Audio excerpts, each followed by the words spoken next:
Good evening, everyone, and welcome to what is tonight's final round of the Simrigs Sprint Series. But first, we've got the beautiful GT4 cars lapping it around Zandvoort. It should be a very interesting race indeed. My name is Lexi Bowen, and joining me tonight is world famous seven-time world champion Liam Hamilton. How are you, Liam? Oh, very well, thank you. What a hell of an intro that is. I didn't realize that was going to be on the cards tonight. If I knew where those championships came from, that'd be great, but I will certainly take it. Yeah, no, I'm very well, and we're here for another round here at Zandvoort in the Netherlands. Yet again, what some people may describe as a go-kart track, but should make things exciting here with some GT4 cars. Reverse grid, no qualifying, so reverse championship order. Once again, probably see Lucas Keys make his way to the front, but that should be exciting. Yeah, I mean, these GT4s are about as close as you'll get to a go-kart in this game, maybe apart from driving the Jaguar. But, What about the M2? close enough, close enough. Um, but yes, should be a very interesting display. Zandvoort can be very hit or miss for many drivers, but it's a really, really technical circuit. Just seeing in chat that there's some loud echoing from the comms. Okay, that is interesting. Um, Either way, we'll carry on and allow our broadcaster to see if that's an issue that can be resolved. Zandvoort, very technical, tricky track to get right. It's pretty good the hot lap, but racing around here is pretty difficult.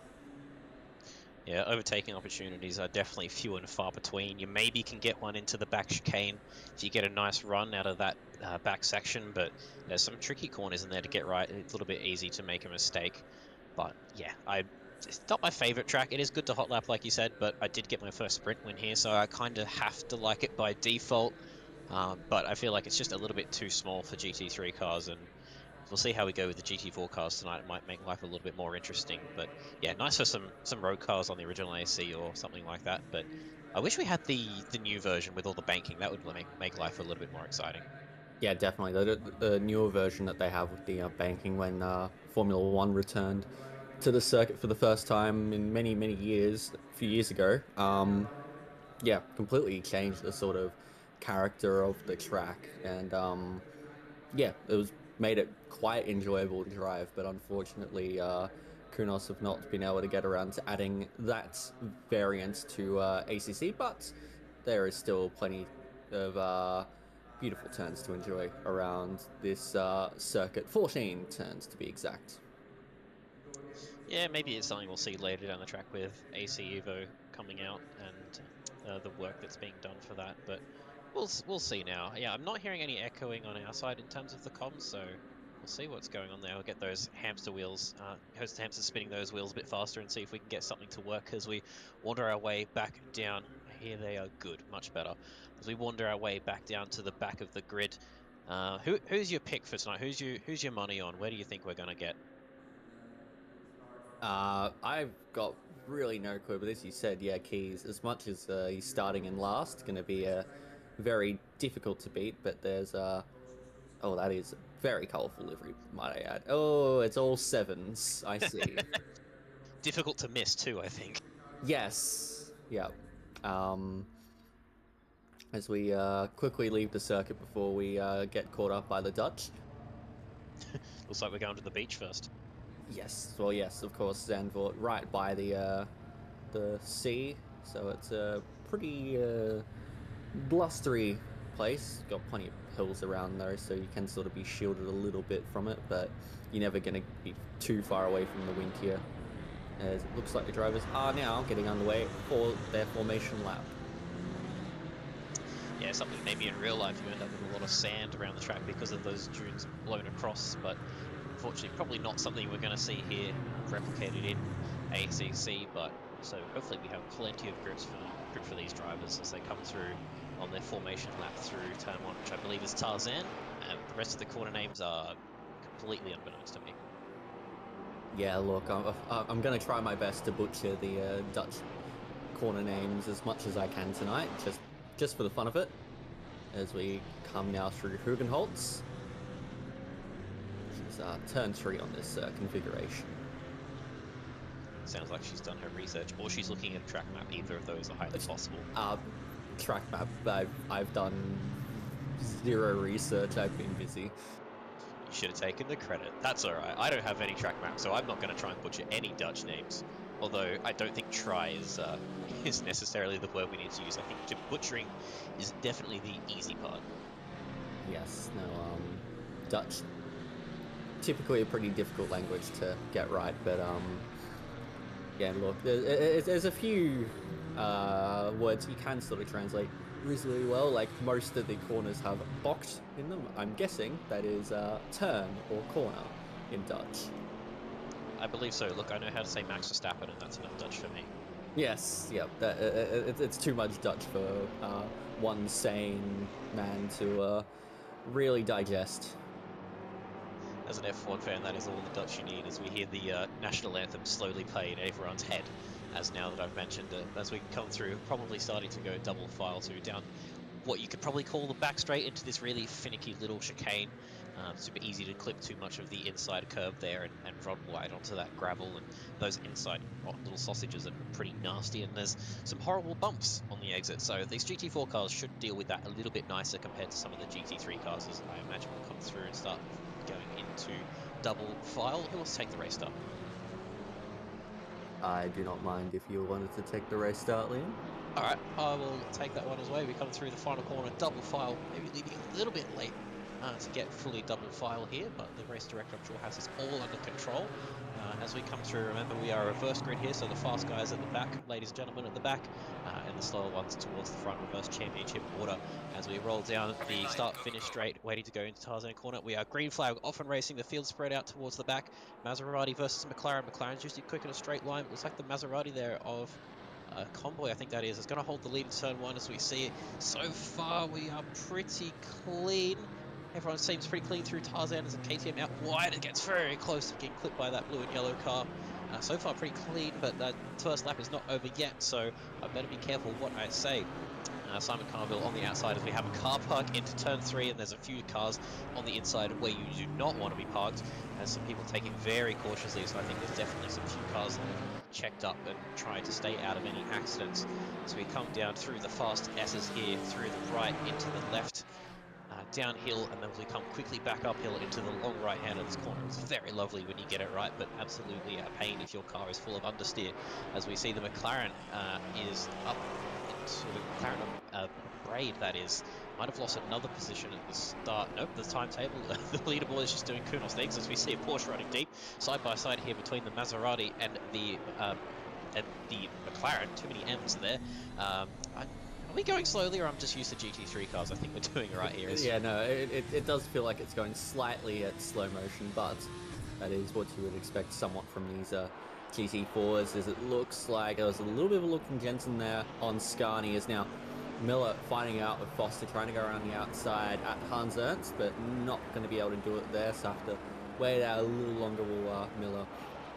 A lot of very colourful liveries on this grid, clearly taking a note from Mitchell Bendyke's liveries usually. The school of Ben Higgett livery design. I think he's probably had his hand in a few of these. He likes to do some garish stuff, so I'm surprised as we see Convoy, unsurprisingly, with the fastest lap out the front there in the Maserati. As we see a Porsche there, I think that is Miller and Foster going side by side again into Tarzan corner. The Porsche just a little bit shy of the apex, allowing the Camaro back up the inside. It's just going to escort him right to the edge of track limits as they are very close side by side there through the little kink that is turn 2 into the hairpin that is turn 3, and I think that means that Foster is going to take that position up into P5. So we see someone getting a little squirrely behind there. For those of you who haven't caught the GT4 series yet and aren't aware, the Maserati has no traction control ABS, unlike most of the cars that run here in ACC. So those boys and girls in the Maserati are going to be doing it the hard way. So Convoy, I was about to say Convoy still holding the lead, has been overtaken there by the McLaren of Braid. And the McLaren, I believe, pretty quick in a straight line, so one to watch out for there.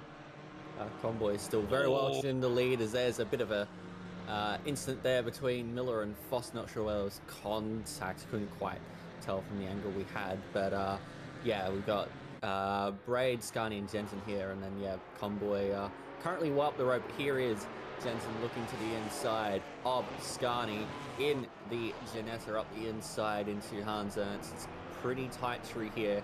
Can struggle to make the overtakes here just because you go from the inside to the outside line usually. But now Jensen's going to try and have a look into the final corner at Kumo. But again, Scarni doing a very nice job to hold him off for the moment. And now they'll be running up on to the main straight through turn 14. You do have to come off the throttle, unlike what the Janessa did there of Zavaka, and now that's going to allow Rondinella to fly straight on through.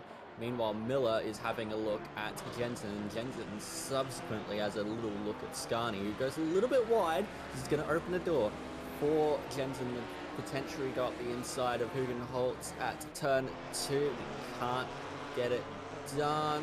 And now that's opened the door again for Miller, so plenty of action going on here in the GT4s, but it's still not the easiest to make moves, as unfortunately there's a bit of contact, I think, there between Miller and Jensen, and Jensen gets caught up in a half spin, and there's a bit of contact involving a few cars there. Yeah, unfortunately just seeing a little bit of a tag there, and the Janetta being half spun and collecting a Porsche on the way through, so yeah, unfortunate for that, whoever got caught up in that one. But apart from that, we've seen pretty clean compared to last week so far from Alton Park, so decent work by these drivers to keep it clean.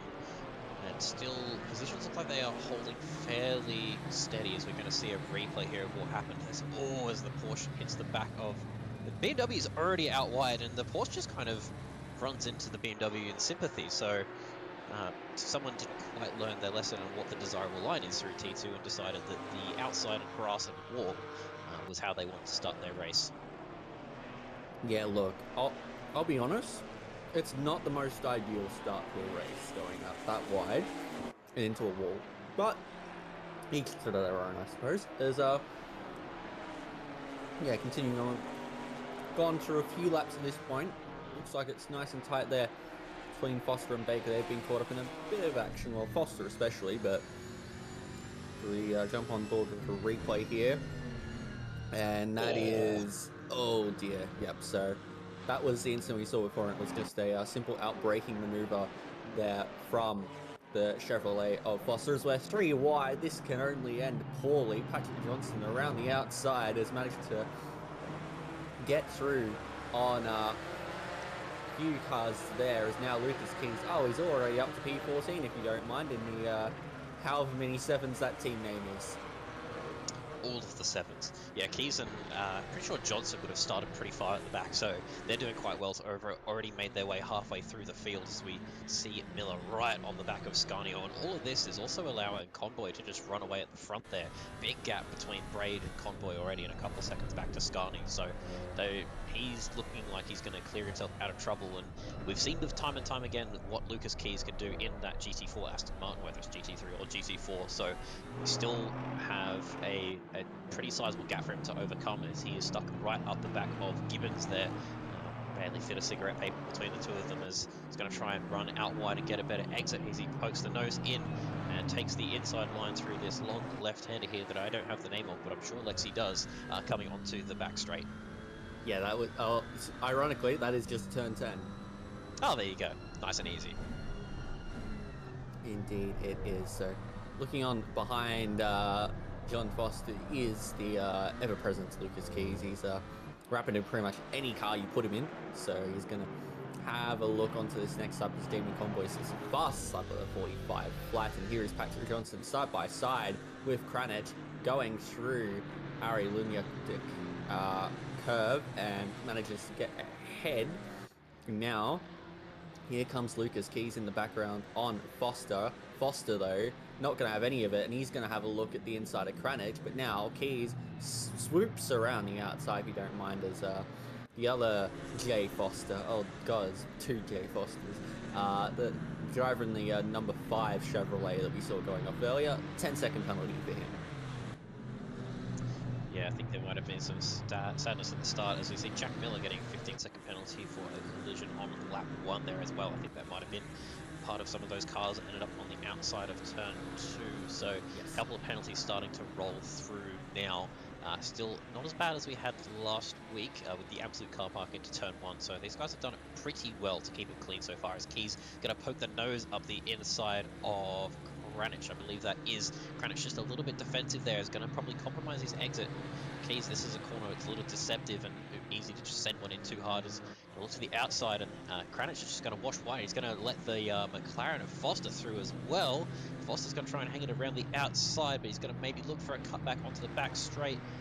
It's not quite room as he is, and I think Kranich maybe just a little wider than he would have wanted, and that's going to allow, that is going to allow Foster up, and he's now going to be on the outside. He's going to clear him, and we've still got the Aston of Gibbons trying to have a look there. As we get this battle pack is now coming very tight, and I see some yellow flags on the map ahead as we see just a backwards Camaro. I don't think Foster wanted to be there. As we see Convoy put in yet another fastest lap. He is run. Oh my gosh, look at the gap that he's got at the front. He is absolutely running away from this field. As we see this train here in the last corner coming through. Gibbons right over the back of Kranich trying to look for some slipstream, but there is still plenty of room to come. Oh, we see someone else, Patrick Johnston, getting a fastest lap. As we see them coming down into turn 1, this train here is going to go side by side between the Ginetta and the Porsche there. Porsche down the inside. He's going to try and hold around a good handling car, close the Porsche as the Porsche there comes through. Indeed, plenty going on here. No, it's a great pace out front from Jamie Convoy, but Johnston equally quite fast. As we see, this is a replay of Foster in the Camaro. Oh, look, I don't think that's the breaking point. Generally, you're not trying to use the car in front of you as the brake. Yeah, unless you're playing Forza or, unfortunately, Gran Turismo. Yeah. Bit of a Mario Kart moment, that one. Yeah, Foster's getting caught out again, so that's the second moment he's had there, just forgetting where he's probably looking for the brake markers, so whether he's just hasn't quite done enough practice here, or is just trying to remember GT4 versus GT3, as we see the the Ginetta diving in close to the Porsche there of McDowell. I believe that is Lucas Marshall behind him in the Ginetta, followed by Graham Hill, I would say it is. As we see Gibbons there right on the back, he's going to make a move, not close enough, almost going to let the Porsche on the outside as he closes the door and is yet right on the back. So he's going to try and see if he can get a better run out of the chicane. It looks like he's going to pull alongside, but it's going to put him on the outside of these last 2 turns, and there's not really going to be a way to hold it around there as he decides to tuck back in. McDowell again with another run. It does look like Paul Kranich is doing a very reasonable job at the moment to hold off these faster guys behind him. And what he's doing is he's potentially putting Gibbons under a lot of pressure from McDowell, as McDowell's tucked into the slipstream. He's having a look into turn 1. Is he going to brake late enough? He is. He's going to dive up the inside. Is there going to be contact? Oh, there's contact. Oh, no! Yeah, Kranich unfortunately just getting turned there as we see everyone. Decent job. Yeah, good job for everyone to avoid that. Yeah, unfortunately, just going in maybe a little bit too hot, just tagging the back of the Porsche of Kranich and sending him around. Yeah, not something we want to see there, and I would say the stewards will be wanting to have a look at. As I say that, we're going to see it again. Yeah, McDowell with a run very close to the back of the Aston, braking super deep in there, showing the nose, and Russ washes wide. Yeah. Oh, he actually tags him himself. Yeah, I think that was, he was always going to run a little bit deep, so that's going to be an invoice. Maybe an opportunistic move, as we see Scani holding up, trying to hold off Jensen. Surprisingly, Jensen hasn't made a move on Scani yet. Jensen's been pretty quick from what I've seen, and Scani doing his best to hang on. So we see a pit lane penalty for speeding. There we go, I can get my words out. We see Jensen finally get down the inside of the chicane. Is he going to hold it around the outside? He will. Probably out-accelerate the Maserati there. Yeah, not sure how we ended up with a speeding and pit lane penalty, considering there is, and remind you, there's no mandatory pit stops for these. I would say that it's not a speeding in the pit lane penalty, but rather a potentially a speeding on the race start that's just been put in as the wrong speeding. Maybe more than 5 seconds, though, I think, right? I guess it would depend on the margin. Okay, yeah, maybe someone's clicked the wrong button. That's okay, never mind. As we see the Maserati, no, Scani is not going to try and send it around the outside of Jensen, so that is going to be a position confirmed, and Jensen up into E4.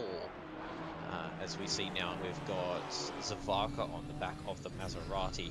I think maybe Scani's just going to be struggling a little bit with his rear tyres at this point. Just remember that Maserati has no traction control, so he's not going to be too strong there trying to get out of some of these tight hairpins, and may just leave him vulnerable to Jenna. Not the fastest car in a straight line, but something a track like this is not going to matter too much. Thankfully, not a poor car, as we see that Maserati very sideways, and that's Johnston right up the back of Igor Zavaka. And that is Keys up behind him. Keys up to P8 already. So he's still going to be chasing down Convoy, and I'm sure Convoy is going to be a little bit scared of that one. That's very tight there with the Mercedes Johnson up the inside of Zavaka. Would just like to note that Jack Miller has picked up, in total, 35 seconds worth of penalties. 15 for causing a collision on lap 1, 5 for gaining advantage at the start on lap 1, and 15 seconds for causing a collision on lap 3.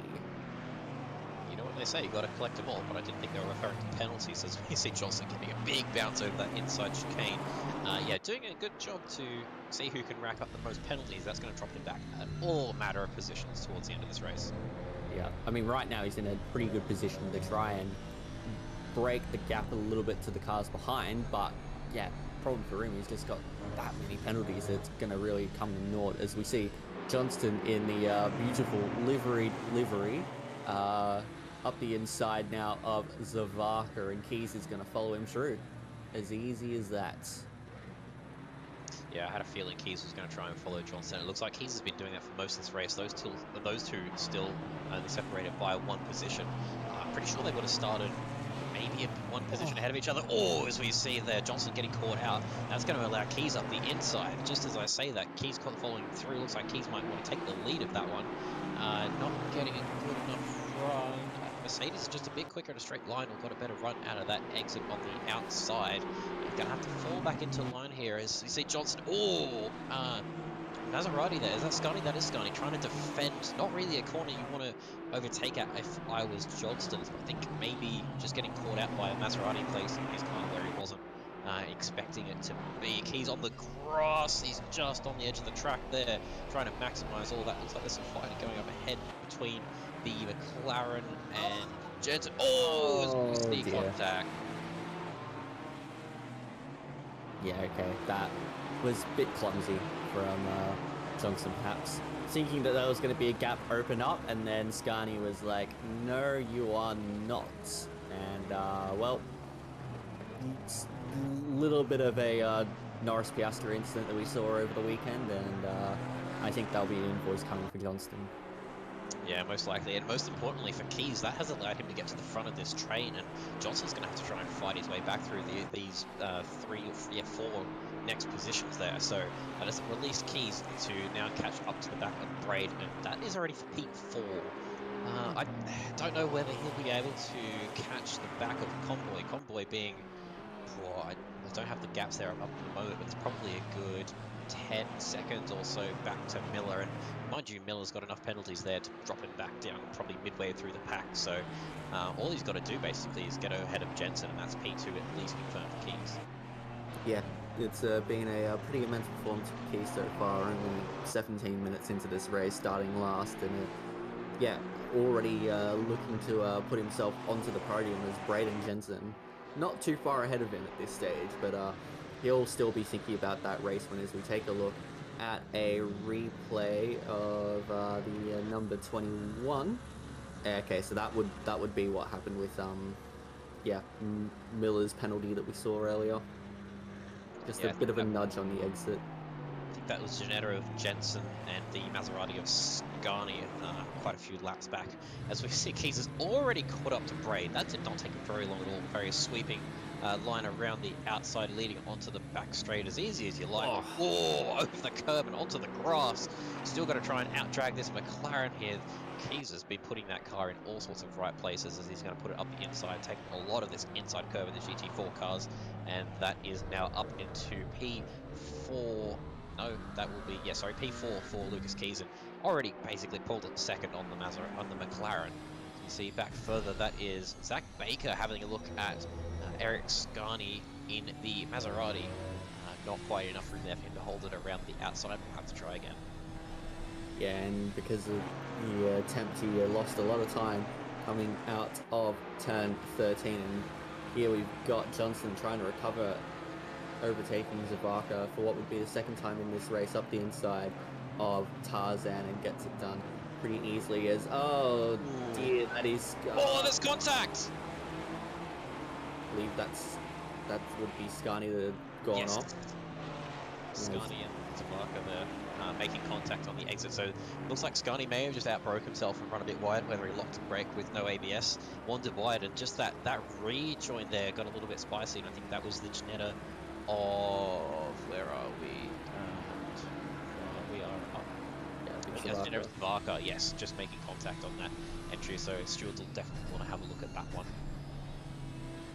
Most definitely, as we look on both Mark, who probably hasn't made as much progress as what we've seen from Keys and Johnson, but still doing a very reasonable job there, just behind Callum Gibbons. It looks like he's going to be shaping up a move on Gibbons very, very shortly in that Janessa, but they're all chasing after John Foster at the moment, who's got that 10-second penalty looming over his head at this moment, as we see Dylan McDowell picks up an expected 15-second penalty for causing that collision we saw earlier on lap 7 as Foster up the inside of Scani. Pretty clean, but Scani's going to hold it in there. Is there going to be a little bit of contact? There is. Just a bit of shoulder barging and Scani stays ahead. But meanwhile, there we saw Marshall trying to stick a nose up the inside of Gibbo. We can't do anything about it at the minute. He'll do the run on the straight. The dirty air can hurt pretty good as we take a look at a replay. This is Scani, and yep, just too deep.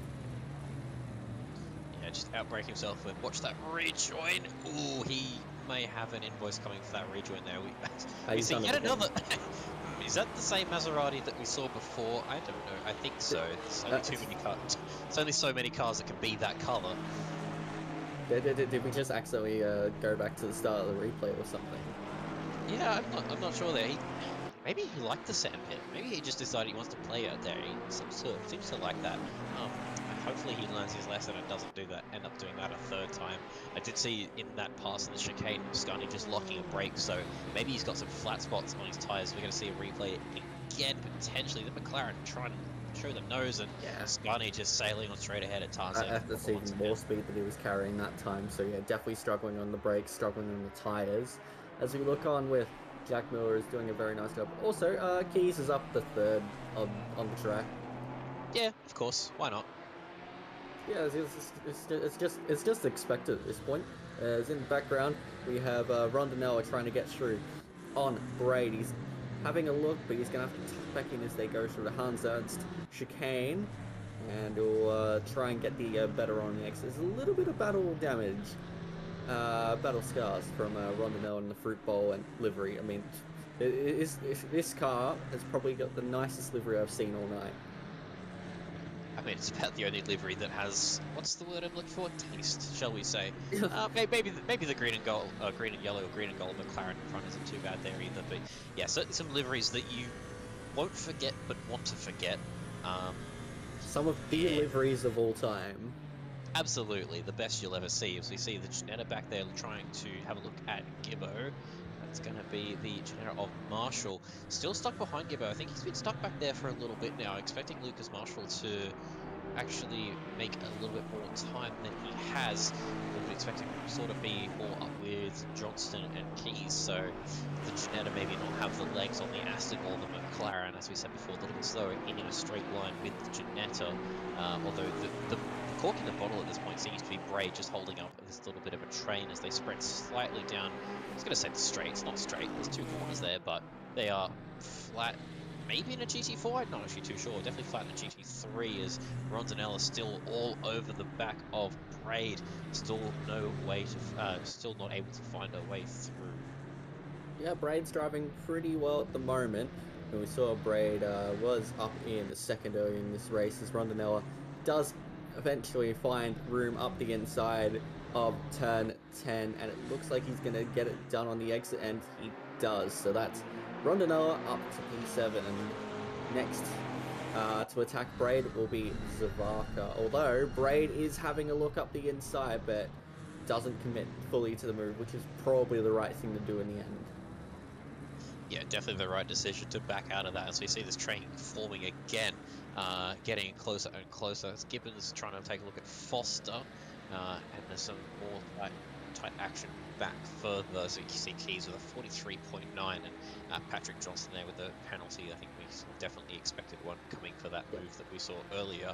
Yeah, Gibbons still trying to, still defending very well, I should say, from the back of Lucas Marshall. You see the Aston just pulling away from the Janetta in a straight line, which is super frustrating when you're the driver behind in that sort of situation, and that's probably going to be Gibbo behind for yet another lap. Yeah, Marshall will be pretty unhappy with the straight line speed of that Janetta. He'd likely feel that had he had the straight line speed of the Aston Martin, he'd probably be past Gibbo by now. But either way, it's still a fairly solid drive from Gibbo to hold off a driver that we know is quite fast, and Marshall we know. Gibbo himself is a pretty quick pedaler as well, as looking on from the back of Braid's McLaren, looking at the very neon Ginetta of Zavaka. At least we're not at Paul Ricard, because then he would stand absolutely no chance against the McLaren. Yeah, look, Paul Ricard is probably would probably be one of the worst tracks for the Ginetta. Yeah, the gearing here in the Janetta is kind of built for the British short tracks, and I think that's the gearing that they've got in ACC. So it just tops out halfway down the straight as everything else goes screaming past. Zavaka's fallen down the hill. I reckon there's been a little bit of contact somewhere along the lines with John Foster, as it looked like Foster was a little bit slow out of turn 10. And we will actually have a look at this right now. So this is Zavaka, and up the inside there's a little bit of a love tap. Corrects him back, and that rejoin was looking a little bit spooky there for that purple Janetta. That was a pretty good save in the end from Zavaka, to be fair. Like, that was always going to be tough. Look at how close Marshall is this time. And this time he's going to have a look up the inside. Is he going to break late enough? He is. So side by side into turn one. Gibbo's going to try and hold around the outside in the Pixel Races Aston, but it looks like Marshall might just get the exit he needs, and it looks like Marshall is going to get up into P10, and finally Marshall has gotten through. Yeah, he'll be glad about that one. And now he's got another two cars in front of him that are also quite quick in a straight line. So it's not over yet for Marshall. He's definitely got his work cut out for him, but he'll be glad at least to stop staring at the back of the Aston Martin. So we see a 5-second penalty coming through for Lucas Marshall. So must have been a little bit of a tap somewhere there. Oh, Foster, that was, look. Probably not the cleanest move there at turn 7. At least there was no contact that I saw. Well, we'll have a bit of a look. So diving it to the inside, yeah, that was definitely a bit of a shoulder barge. I thought that the green McLaren just outbraked himself, so didn't quite see what happened there. And a bit rude to send that one through, I think, there. So see what the stewards think of that one. Maybe a little bit rude. As I said before, not really a corner that you can overtake at too much unless someone gets a poor exit out of turn 3. So yeah, we'll see how the stewards feel about that one. I think there might be maybe a little bit of a penalty coming. Yeah, I think if there's any penalty, it'd be 5 seconds at most. Like, I wouldn't say there'd be anything more than that. But now Foster, who was the hunter, is now the hunted, as here is Marshall trying to get a good run out of the final corner, but probably not going to be in the slipstream enough. You can see a McLaren just pull away. It's probably the only time you'll ever see a McLaren pull away in this game, as we see them break into turn 1. I just noticed Marshall's team name was Benetta. Yeah, that makes sense. That makes sense. Indeed it does. Yeah, Marshall just with a lot more corner speed than Foster, so he's going to have his work cut out for him. He's going to have to show the nose somewhere or send it late on the brakes. Just a Lucas Keys check while we're looking while he's fighting further back. Still in P3. Just looking at the map there, I think he's right on the back of Miller already. And as I say that, he is now past Miller. What timing! He's gonna hold it around the outside as we come onto the back straight and should get a nice acceleration there, using all of the track. Going to get past Miller, and he is through on the Porsche up into P2. He's got a lot of work to Oh, is try he and... though? Oh, as Miller tries to fight back. Very late on the brakes, Miller, but not quite enough to get it done into that tight chicane. That will certainly be keys up into P2 now. Just going to try and chase down Convoy, but he will have his work cut out. 15 minutes. I'm not quite sure exactly what the gap is there, but good, probably Long. 10 seconds or so. The gap is significant, to say the least. Indeed. Continuing on with this battle between Foster and Marshall. Both these drivers do have penalties. Foster with 10, Marshall with 5. So even if this race finished now, these two would not finish where they are. Marshall would lose a few positions. Foster would lose a few positions. But Marshall would still get ahead of Foster because of the disparity in the penalties. And yeah, just look at that straight line speed that McLaren has compared to the Ginetta. In fact, on that last lap, Foster set a lap was very, very close to his personal best as Scani picks up a stop-go 30, presumably for something. He is in the pit lane currently, so I'm wondering if that was a speeding penalty, perhaps. I didn't see anything come through on the from the stewards about stop-go 30. I think we would have seen that incident by now on the replay as well, so I'm going to hazard a guess and say that's a speeding and pit lane penalty. Maybe had to stop and change his tyres after they became square instead of round, judging by the number of lockups I'd seen there. About as round as a 50-cent piece. Exactly. And the pit lane here is pretty easy to misjudge your braking marker and just absolutely send it in way too quick. So I'd say that's probably what's happened there for Scani. Yeah, which is unfortunate. He started out the race in a very high position, but unfortunately it's just kind of unraveled from there as there's a little bit of a yellow flag from number 17, but seems to be cleared up now as you can see Marshall trying to get the exit. There's a few blue flags starting to eat their way into proceedings. There was one of the cars just pulling off to the side there. Looks like the KTM. I believe that would be the KTM of James, if I'm seeing that correctly, down there on the leading, on the timing board as Keys has caught up a second on Convoy. So it was right with my guess. It was a 10-second gap. So he's going to be trying to reel in 15-minute rate left in the race, 10-second gap. So he's going to be closing on over a second a lap. So we'll keep an eye on that one. He probably isn't far off of doing that, although Convoy is no slow operator himself. So you see Marshall probably the closest he's been down the straight on Foster. He's going to show the nose towards the inside. He's going to be close enough. Not quite, as we see. Oh, very, very close to contact there on the rear of the McLaren there with our other Foster. But yeah, yet again stuck behind Patrick Johnson now on the back of Zach Jensen. Hasn't been able to make up as much time as he would have liked after that incident that we saw earlier.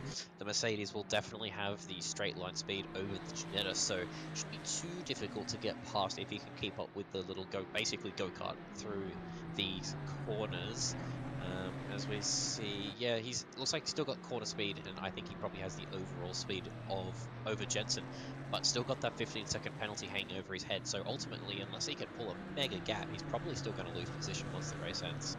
Yeah, and with Miller's 35-second penalty, unless we see Baker get through on Jensen, you would dare say Jensen's looking pretty hot for a podium here, as Marshall having a look down the inside at turn 10 on Foster. Foster gets a little bit spooked by it, but manages to hold position, and you can see just how difficult it is to try and overtake other cars in the Ginetta. It just doesn't have the guts down the straight to really force anything into the entry of the corner. You really have to be uber aggressive on the brakes to really get anything done in the Ginetta.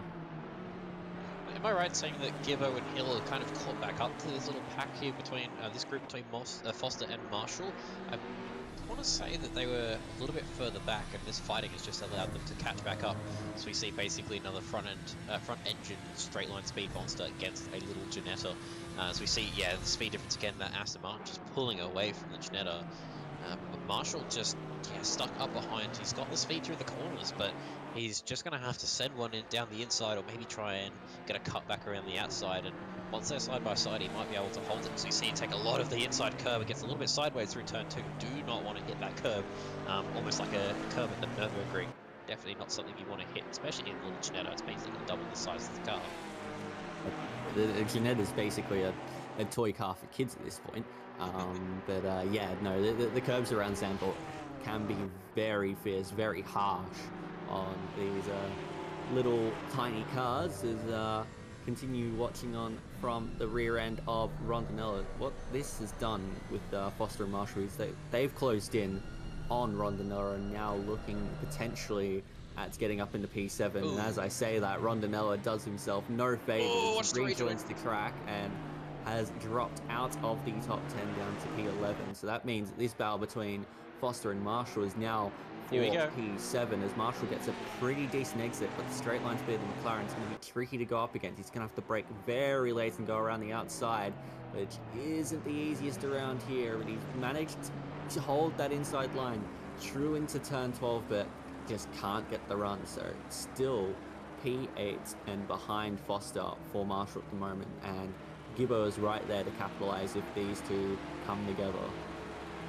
Yeah, I thought Marshall might have been able to send it down the outside of that first part of the chicane, which will keep it towards the inside of that second part, but we saw the exit that McLaren got absolutely walked the Ginetta. He's tucked him right up here in the slipstream. He's going to move towards the inside. He's going to brake deeper. Is he going to back out of it? He is going to go deep. He's going to go very late into the corner, and Nice. no, very nice move there for Marshall, getting ahead of the McLaren finally, and that is going to invite Gibbo right up to the back of Foster as well, and he's not...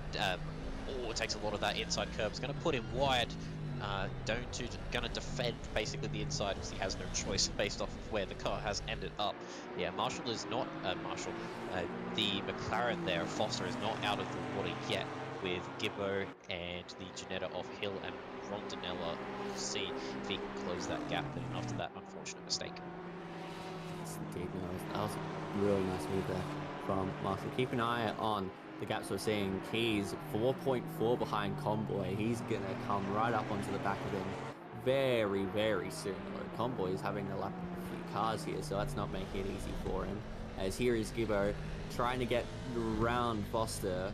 He's going to make this look fairly easy, I would expect, but no, Foster's managed to defend the inside very nicely indeed. But Gibbo's in a bit of a fast car in a straight line than the Ginetta, so should mean that the disparity between the McLaren and the Aston isn't as large as what we saw with the Ginetta.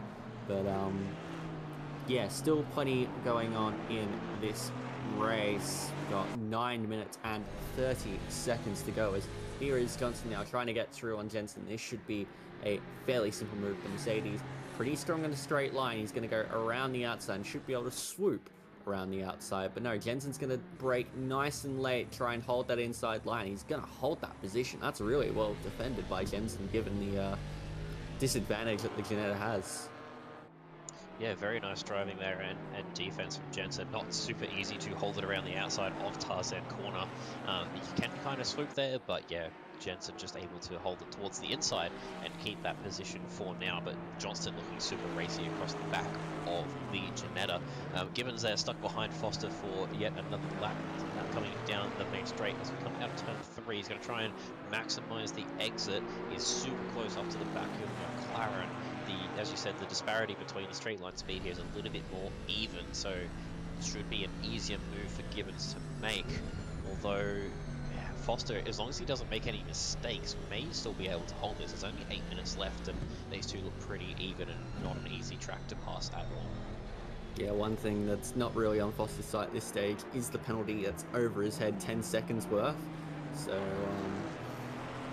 yeah, it's not going to be easy, but he should still be able to hold on to about P11, P12 in this race if he can drive well enough to the end. Speaking of driving well, it's the gap out front is down to about 2.7 seconds. We'll have a look as Keys crosses the line. It is 2.5 seconds. It's going to be on him in a matter of laps. Yeah, Conway will be starting to feel that pressure a little bit with the Aston Martin just bearing down on him. He'll definitely see him in his mirrors, but he'll know that he's there and he knows that he is coming. So we'll see whether Conway is able to defend from the sheer speed that is Lucas Keys in this GT4 Aston Martin. as we come onto the front straight for yet another lap. Still the same order behind here. It is McLaren, Aston, Ginetta, Porsche. The McLaren still with enough straight line speed. Kimmon's not really able to get any run or any look. Not even close enough to get side by side or poke the nose anywhere. So sort of all hold stations here behind the McLaren, and Foster doing a very nice job. Yeah, indeed. No, Foster is doing a much better job than I was anticipating, and he's driving very well at this moment. He's breaking a little bit clear of the of Zavaka, which he definitely needs to do if he wants to hold on to P11, as otherwise he's going to be dropping down P12, 13, maybe even, yeah, P14 low. Spenceley's 5-second penalty will make it difficult for Spenceley to move up any positions as a result of any penalties around him. But yeah, definitely nice and tight, but Gibbo's still not quite able to get any sort of clear-cut opportunity here on the McLaren. It's almost looking like Hill is looking to have a move on Gibbo rather than Gibbo making a move on Foster. So he's going to have to watch his mirrors as well. He's trying to attack the McLaren as much as he can, but he's got to worry about that purple Ginetta behind. As I was about to mention, this gap in front probably going to be under a second here as we cross the line, and indeed it is 0.8 of a second with 6 minutes to go. Convoy is going to be well aware of the presence of Lucas Keys up behind him there, especially with that livery. He's not going to miss that. Even if you turn the mirror off, I think you'll still see it come through. Yeah, and I think this is just the sort of scenario that Lucas Keys thrives off of. We saw in the Duo series over the weekend that, yeah, a massive fight back from Lucas Keys, who was driving with Jamie Conboy in the same team for that race at Brain died. Yes, Watkins Glen. Thank you. And yeah, made a massive fight back, making one additional pit stop compared to the Porsche guys team that was Benefield and McDowell. So brilliant ending to that race. In fact, that whole race was just unbelievable. The Duo series always delivering, but the GT4s are also looking like they're going to deliver, as we see Keys all over Jamie Conboy now, as Jamie Conboy loses the rear with the lack of traction control in that Maserati, and he is feeling the pressure now. That's going to leave him vulnerable down the straight. He's going to defend towards the inside, hold it to the middle as Keys getting very close up the back, but not close enough to make a move towards the inside. That is very nice defending from Convoy. Trying to get on that power as early as possible, but yeah, just overcoming the grip of those rear tires. Like we said, no traction control on that Maserati, so hopefully he's been able to look after those tires well enough up until this point, and now he's going to have to use whatever pace he possibly has left to try and defend from Lucas Keys here in the 7777777 Aston Martin. Not enough sevens. Look, I didn't want to say all of them. I can't be here all night. Yeah, no, fair enough. As Convoy in the everything once 117 car is doing a pretty good job at the moment. Managed to hold Keys off for one lap so far. Can he do it for another few more laps? It's going to be about 3 laps to the end of this race, so he's got to really get everything out of this Maserati at this point to hold on, but so far doing everything right. Indeed, I'm just looking there. Johnston's still behind Jensen as well, so Johnston not able to find his way around that Ginetta, which I thought would be an easier set than would be a pretty easy move for the Mercedes to make on the Ginetta. So good driving by Jensen there, holds him behind as well. Indeed, is now coming through into this middle sector. This is probably where Keys has his biggest opportunities. He gets very, very wide, trying to maximize the exit speed here into turn 10, which I sense is probably Keys' strongest corner on this track, and he knows that if he gets the right exit, he can potentially challenge that Maserati. Look at how close they got. That was millimeters away. And now, Convoy, he's going to have to defend the inside, and Keys is going to look to the outside, but there's not going to be a move made into Hans Ernst on this lap, so we're going to have 2 more laps to go after this one. And if you're not on the edge of your seat already, well, you've probably fallen off your seat, because this is going to be so tight right to the end of this race. Yeah, very nice driving by both of these guys here. You can see turn 10, just how much more acceleration the Aston Martin is able to get with it, with the TC intervening and helping. So we see Keys in the slipstream. The Convoy is going to defend the inside. He's going to force him to go around the outside of Tarzan. Means Keys is going to brake super late as we see him try and get to the outside.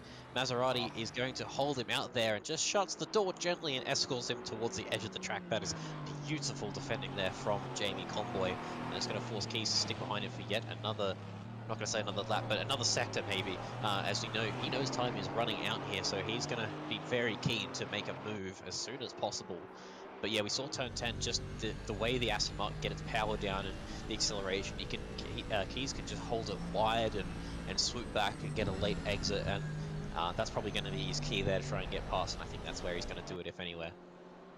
Yeah, that's it. He's much stronger in that middle sector at the moment compared to the Maserati, and he's going to try and use that advantage here as he's going to go very, very wide to maximize the exit speed where possible, get a bit of a tighter line so he can open up the corner for turn 10, where getting a good exit is crucial, but both of them run a little bit wide, so not as good of an exit on this lap for Lucas Keys, and that means it's pretty much going to come down to the last lap unless there is an almighty send from the million sevens Aston Martin. I thought you were going to say an almighty crash, and I was like, no, please do not go for that. I don't know how Keys is able to keep it on the track in turn 9. I thought he was on the grass quite a few times there, so he's using all of the road and some there to try and maximize as much speed as possible. And looks like that's probably the most gap here that we've seen Convoy have within this little battle here. So Keys definitely not going to be close enough for a run down the straight into turn 1 into Tarzan corner. As we see some lap traffic up ahead, hopefully that doesn't intervene there. Keys braking super late up behind the Maserati. I keep wanting to say McLaren, that's not the right car. As we see, yeah, he's going to stick behind him here for yet another turn 1. He knows this is the final lap. He knows this is his last opportunity.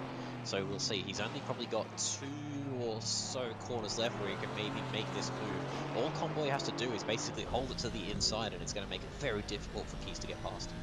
Yeah, Keys is pushing like mad. Now you can see how loose the rear end of that Aston Martin's getting. I'm sure Convoy is just trying to keep that Maserati pointed in a straight line because we know how loose that's been, and he's wide a little bit through turn 7. This might just slow down Keys a little bit as we are about to get up onto the lapped traffic here. This is the KTM right up ahead. It needs to move out of the way. It really needs to get out of the way. This is the lead battle, and it's not going to get out of the way. Oh dear, it's holding that inside line that JB Convoy really wants to take, and he gets very loose. He gets very wide, and here comes Lucas Keys, and they're going to go side by side. Jamie Convoy is still going to have perhaps the inside line, but he's lost that advantage, and he's now going to have to do an almighty send, but he backs out of it. And unfortunately, I think that blue flag may have just intervened in this battle, and Lucas Keys takes the lead, and I think that is going to be the race done. Jamie Convoy tries everything he can, and he'll be absolutely fuming with that as they come through the final few corners now. Lucas Keys is about to complete the last 2 bursts in the GT4 series here at Zandvoort. He crosses the line, and it is Lucas Keys who wins a magnificent race here at Zandvoort. Jamie Convoy from pole couldn't hold the lead right to the end. He finishes P2. Miller will cross the line 3rd on track, but with 35 seconds of penalties. That will promote Johnston, Jensen, Baker, and so many others. And with Johnston's 15 seconds, you would dare say it is Jensen who will finish on the podium there in P3, followed by Baker and then Marshall. As we see this battle here towards the back of the top 10, that's going to be the McLaren of Foster, who's able to hold off Gibbons the whole time and Hill there. Rondinello's just dropped back, so I'm not sure if he's made a mistake, but it looks like he's dropped a fair way back off the back of that train. Bachtold coming around for P12, Savaka followed by Oliver, and then we have Tanner and Spenceley. As we see now, just rounding out, we see Blake Griffiths, and we're going to see Luke Braid coming through towards the back to round out the bottom of your field. As we see Scotty come back, not where he wanted to be, I think, in this race. He was up towards the front, it just definitely didn't go his way in the Maserati. Yeah, no, definitely did not work out too well for Eric Scani in this race. As see the final few drivers cross the line, Madden and Foster will be the last two that will need to cross the line. As it's a little bit of a car park here at the exit of Tarzan with many Porsches. It feels sort of like the Nürburgring 2007 we had was it Marcus Winkelhock lead for Spiker. All these cars stranded down at turn one, but that will pretty much do it for our GT4s. We'll have a look at some results for you very shortly. But yes, it was Keys who won this race from the back of the grid. It was a brilliant drive from him. As here we are with the results. It was Keys from Conboy, Jensen, Baker, Marshall, Gibbons, Johnston, Hill, Rondinella, and Begsold, the top 10 there. We'll have a look at your classes as well. Jensen, Baker, Rondinella, Oliver, and Braid, your top 5 from Silver. In the Pro class, we had Tanner, Spencer, and Kranich, your only drivers there. And in the AM class, it was Bechtold, Madden, Foster, and Scani there. Well, thoughts on that one, Liam? Yeah, wow. GT4's delivering again. I think just about every race we've had some sort of chaos and carnage, and also some really tight racing up and down the field. So GT4 series delivering every single time. I cannot complain about any of that. Commiserations to Conboy. I think he would have been able to hold that if he could just get the good run out of turn 9, but that unfortunate blue flag car with very poor timing. Nothing really the blue flag car could do. I think that was the KTM of James. Nothing he really do, Yeah. just got caught in an unfortunate spot, and Convoy tried to make up for it by breaking deep, just went too deep and got a slide. Yeah, no, it was definitely a very unfortunate time to pick up with the blue flag. And as much as there was a bit of an intervention from that back marker, there was really nothing that they could have done there. They tried to get out of the way the best they could, and yeah, unfortunately, in the end, there was two cars right behind that were about to go side by side. So not a lot the KTM could have done there, but yeah, that will pretty much have us done here for the GT4. We've still got a bit of time, I believe, until the next split that we've got, which will be split red for the final round of the Simrigs Sprint Series. I believe uh, it Indianapolis off the top of my head. Yes, I think I did see that come through, yeah. About 30-minute break here in between the two, just to give any of these drivers who are crazy enough to do this race and also split red some time to cool off for a second and jump back into a GT3 car with significantly more grip around Indianapolis, which is a track that does not have any grip. So, yeah, stay tuned for the final race to come here in about 30 minutes' time.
Green light, go, go, go.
Good evening, race fans, and welcome to the moment we have all been waiting for.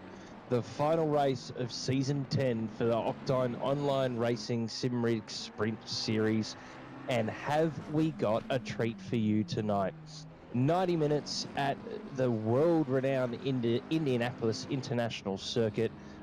We have a 1.5 times multiplier on points tonight, and it is all to play for up and down the grid.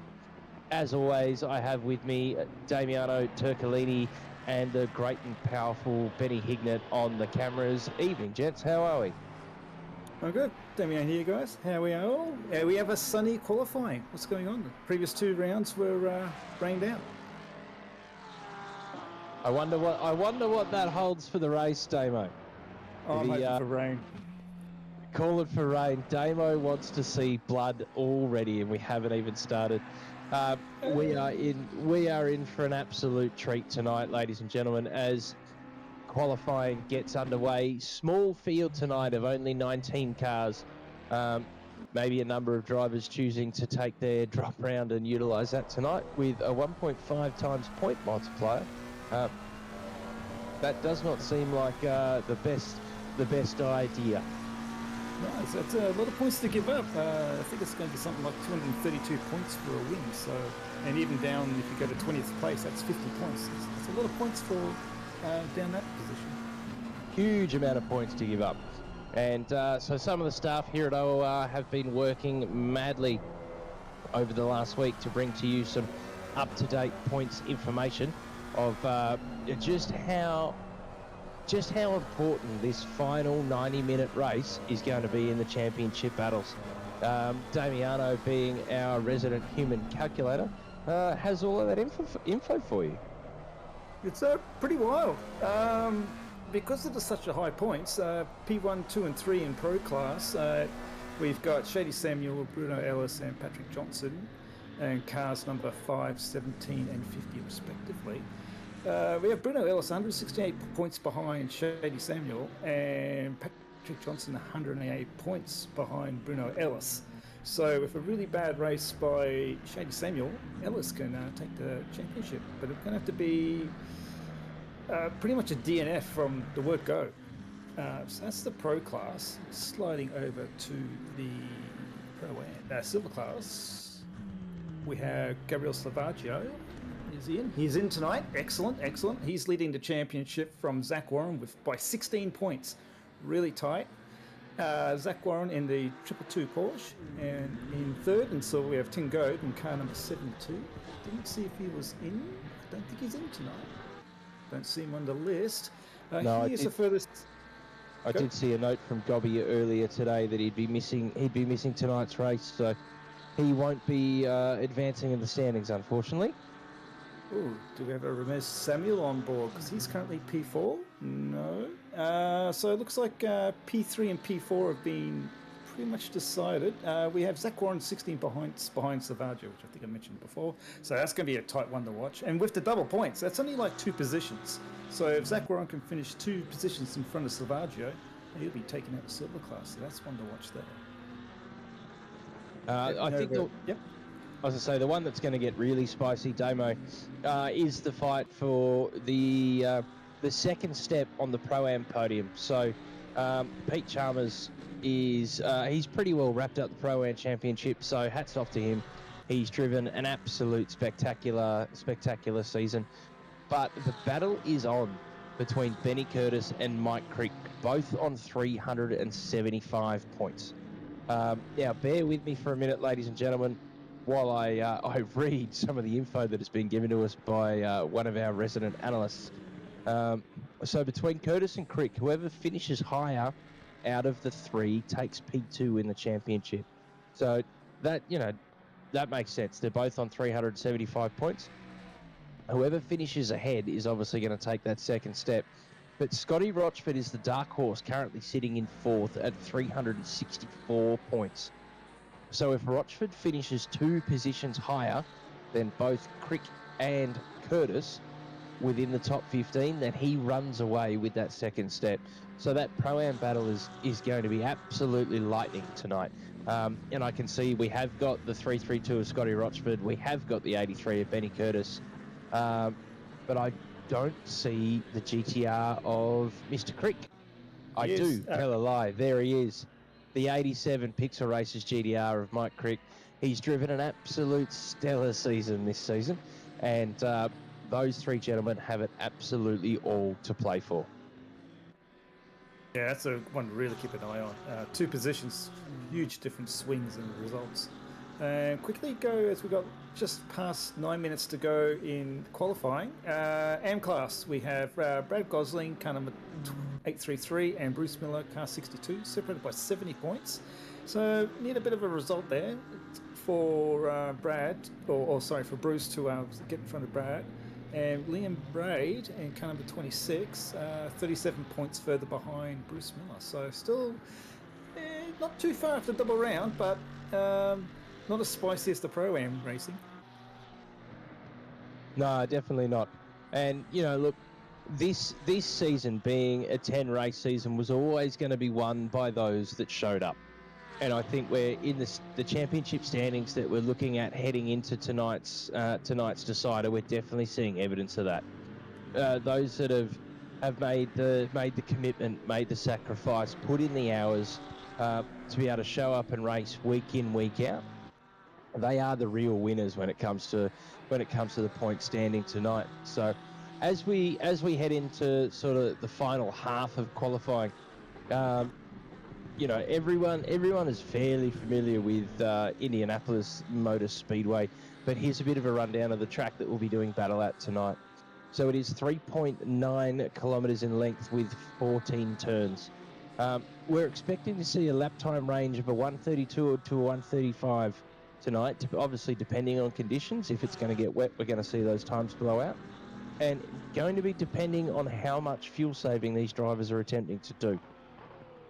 Now, by my calculations, Damo, there's only two machines that can really make this 90-minute race without stopping, and that is the Porsche and the GTR with a bit of management. I know there's some other sort of hopeful contenders in there.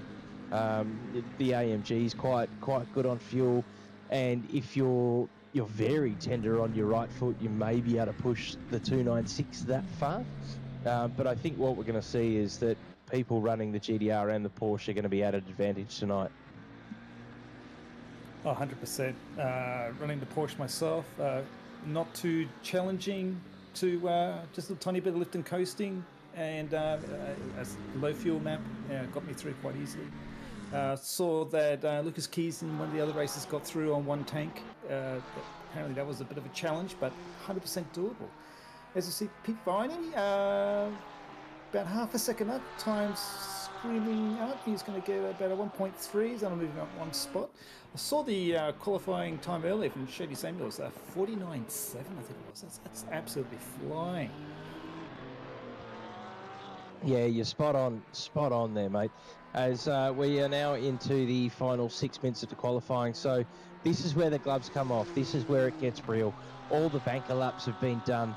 All the pussyfooting has been put to the side. These drivers are helmet on, visor down, pin those earbacks, and they will be searching for every tenth they can. Indianapolis is quite a low grip circuit, and it's a circuit that punishes overdriving and rewards drivers that are patient, that set their car up properly, that manage the weight transfer before jumping on the loud pedal. As we're currently on board with Breno Ellis, who was one of our championship contenders in one of the aforementioned Porsches that can go the distance tonight. He is currently sitting in 19th and last place with no time on the board. His last lap was a 39.59, which, if that was a valid lap, would put him sort of up in 6th or 7th, and even with the strength of the Porsche, I don't think that's going to do it for him tonight. So he'll be hoping for a huge lap. As I have a look now into the right-hand corner, through the S's, using as much curve as you dare, just hoping for. As he's gone invalid there, he will be fuming. He is 1.24 seconds up on his previous best lap. Zach Warren crosses the line with a 35.68.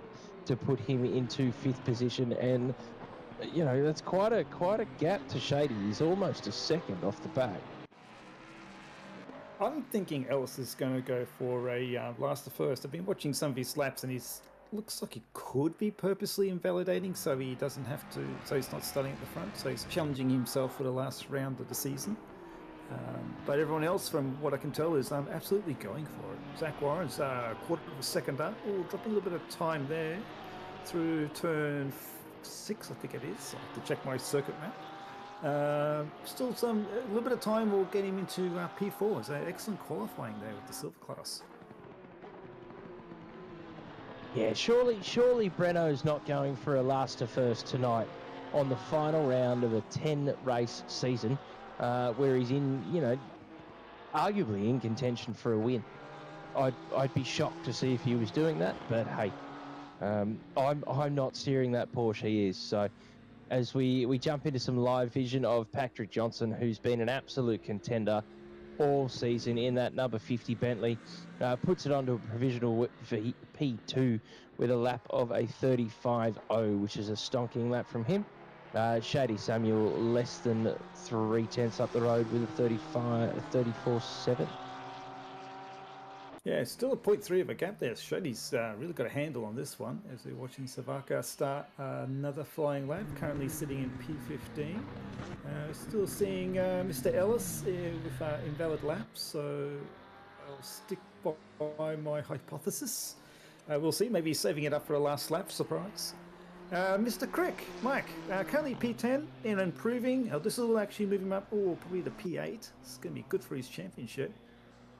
And surely enough, up the P8. Excellent. And that looks like his qualifying done. 2 minutes 30 to go. He might be able to sneak a fast lap in, but we will see.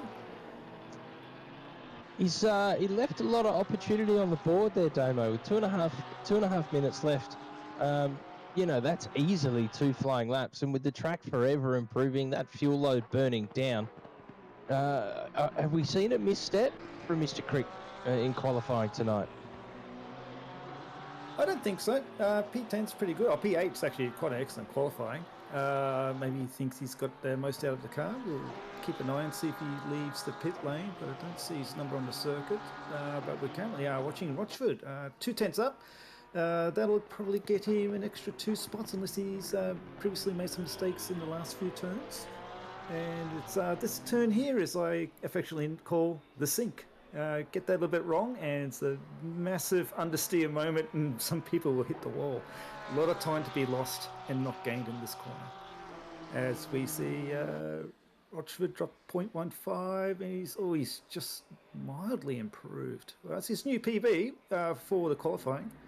We'll see what we got. And Shady Samuel, a couple tenths down. So we just pretty much got it sealed with just over 1 minute to go. And we have Johnson and Buskovas parked up. Wyhan and Ramesh Samuel. Was that Ramesh Samuel or so? But we are looking at Brickley now. Oh, yes. Dropped a little bit of time there. It was 3/10 up. Is he going to get a good exit? It's pretty flat. If he gets a 10th, I don't think he's going to improve. So he'll probably stay P12. Oh, he's got a good drive out of the corner.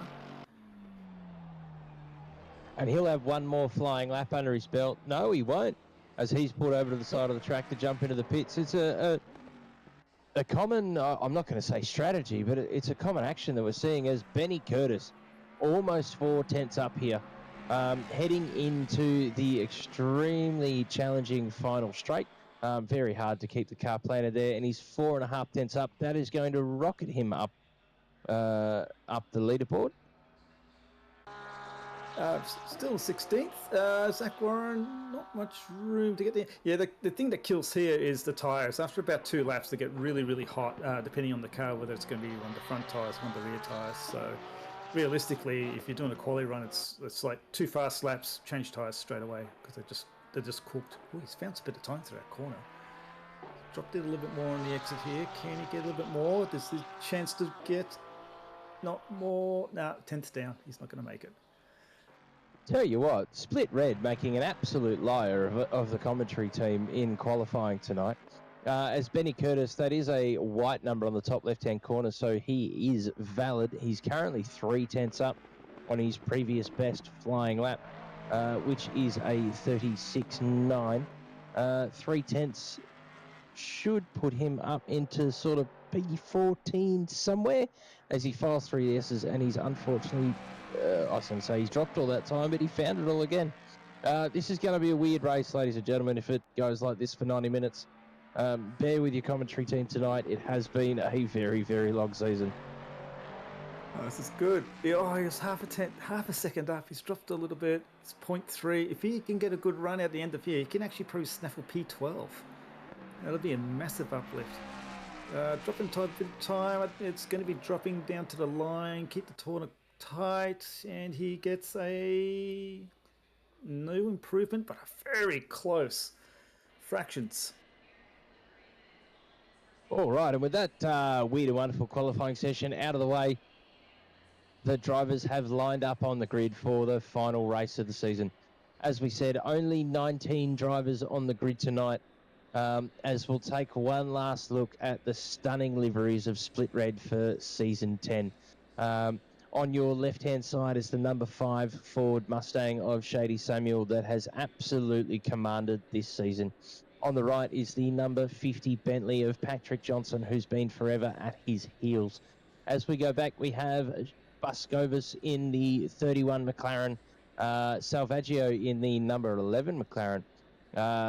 Common to see 2 McLarens there, but they are going to struggle with fuel economy tonight and probably to keep some tyres under them. The dark horse, the 222 silver class driver of Zach Warren in his German Porsche machine. He should be able to go the distance tonight.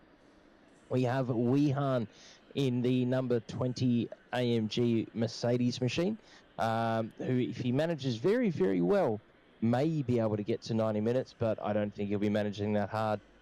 We then have Ramez Samuel, who has had some stunning races this season.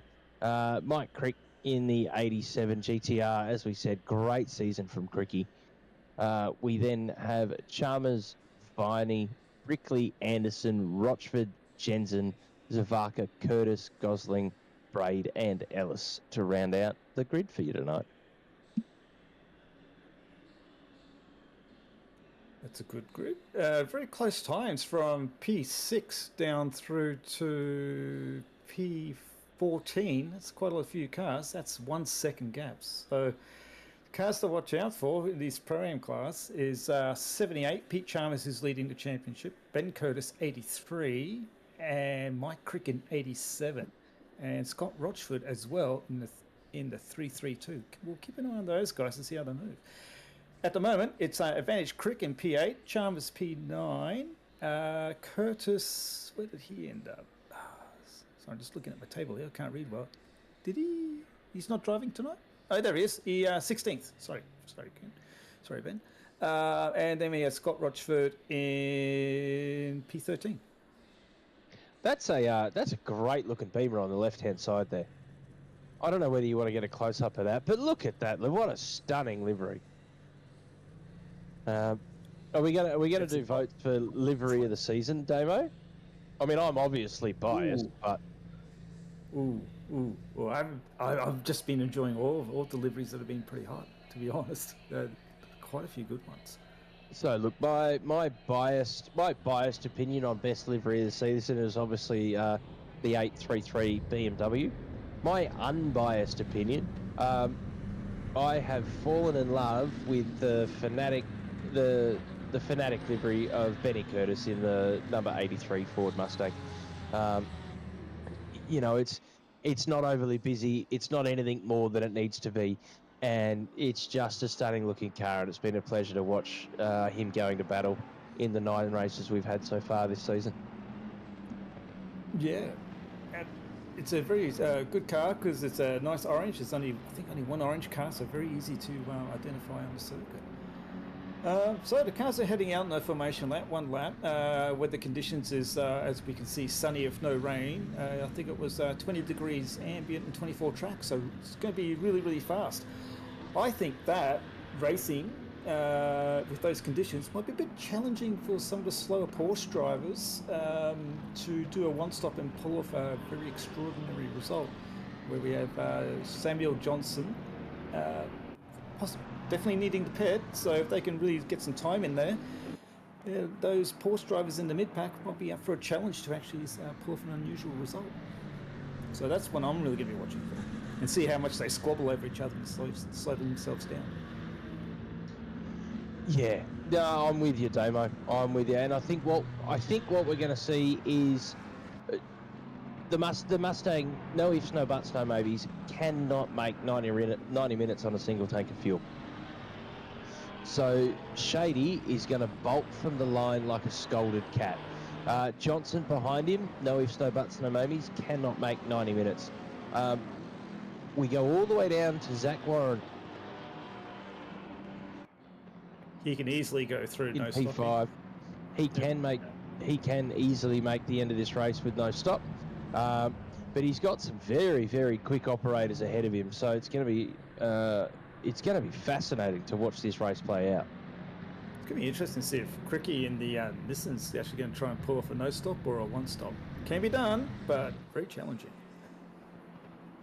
And leave the call to you for the last time for this season. Thank you. Final time of the season. Our drivers are lined up 2 by 2 by 2 as they're filing their way onto the pit straight at Indianapolis International Speedway. The drivers are poised and waiting. The lights have gone green and we are up and racing. Fantastic start from our drivers at the front. All the field spread, everyone jockeying for position, looking for that open into the right-hand corner of turn 1. Cars are filing their way through now. We've got a little bit of a bank up there, but it looks like everyone has made their way through cleanly, and some positions jockeying as well. We've seen a couple of people lose some positions on the opening lap there. We are currently looking on the number 11 McLaren of Salvaggio, who has he's made his way. He's had a fantastic start, has Salvaggio. Got himself up into P3, tucked up behind Patrick Johnson, but he has Sean Buscovis all over the back of him in identical machinery. So it's Buscovis is going to find it hard to get past that McLaren in front of him when they're running the exact same drive line there, obviously matched on power and acceleration. That kind of covers it for those. Whoa, there we go. Wow. He did it. Wow. Oh, it didn't hold brakes. Oopsie. We didn't even make one lap. I'd expect there's an invoice coming from that. That was a bit of a dive bomb up the inside. Collected the car in front of the car that he was dive bombing, and unfortunately ended in a collision for all three.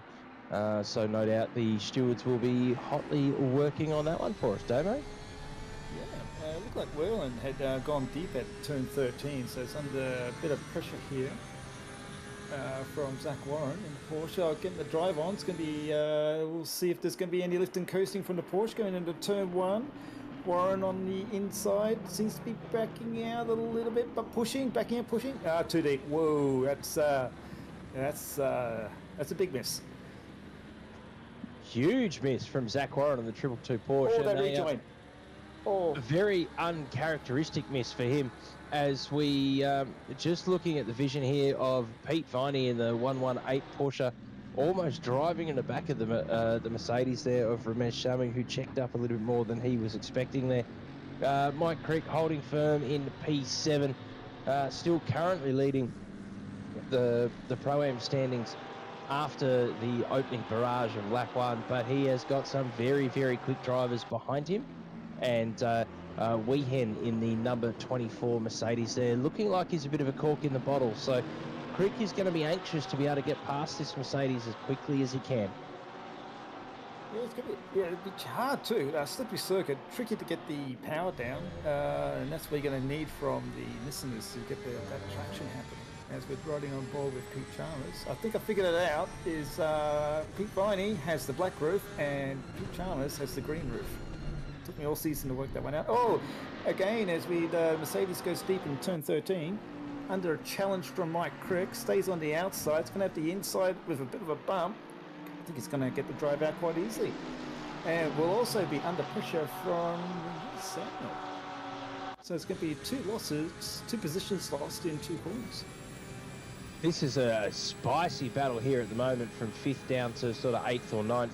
Ramez claiming the inside of the racetrack there, just making himself known to Weehan in front in the number 24 Mercedes machine there, dancing all over the back, but he's gone wide, and Pete Viney in the 118 Porsche has thrown it up the inside, which then very quickly becomes the outside, and he may find himself hung out to dry on exit here. These guys go door to door. What these drivers seem to fail to remember or realise is we've got a 90-minute race ahead of us here, Domo. Oh, The race like definitely a race all over again. It's definitely a mini enduro. You know, it's an enduro stint, and it Yes, kind of it's, needs to be treated as such. It's looking like Pete Chalmers having a bit of a workaround on Viney, having showing his nose but making no move. Getting interesting to Porsches. We're gonna have to wait till like at least 45 minutes into the race to see what their intent is, whether they can make it work or not. Replay. As we're looking at a replay here of the 833 machine of Brad Gosling throwing it up the inside, he tags the back of Igor Zavaka and spins the Nissan around for good measure. And the other car tangled up in that, I believe, was Liam Braid. That would be, Liam Braid in the 26 Porsche. Clumsy move at the back, especially at the start of a 90-minute race there. Brad will be absolutely cursing himself. But hey, look, he's a fighter. He'll put the goggles on and he will drive the rest of this race as fast as he can.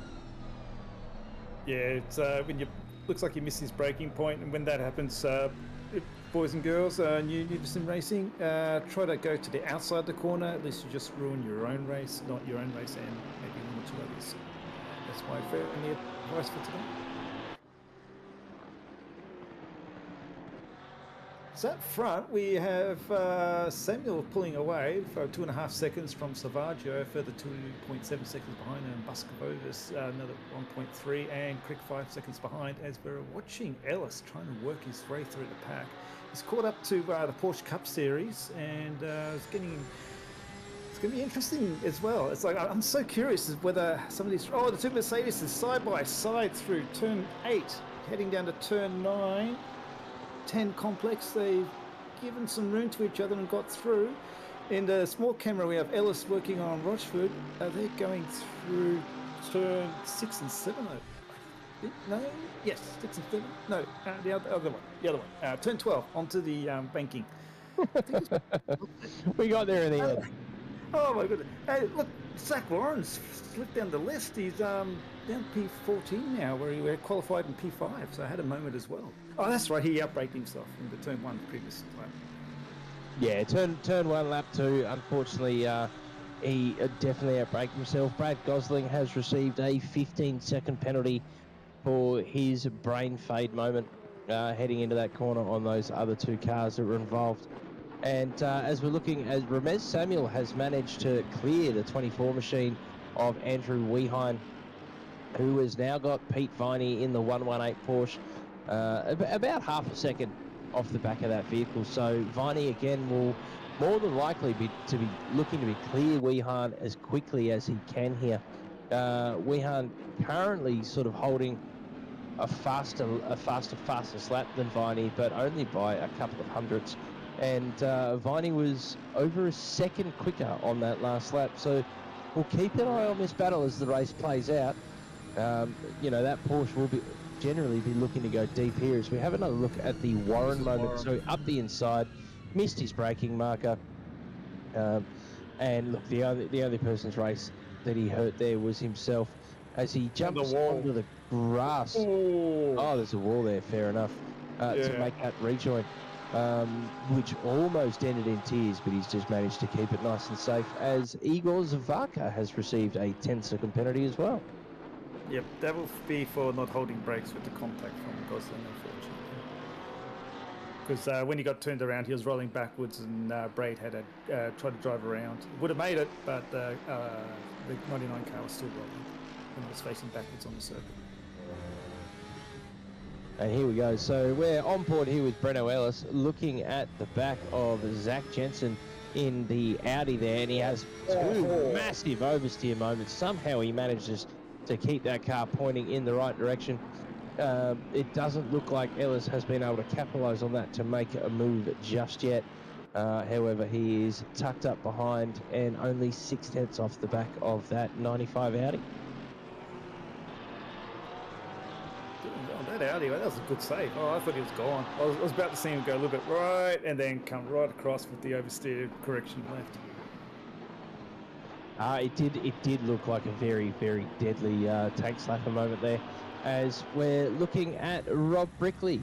And we're not looking at Rob Brickley. We'll cut to another replay of this huge save from Zach Jensen in the 95. Oh, hello. Zach Warren decides to join the party, and he's thrown it to the outside there, looking to make a move on Breno Ellis.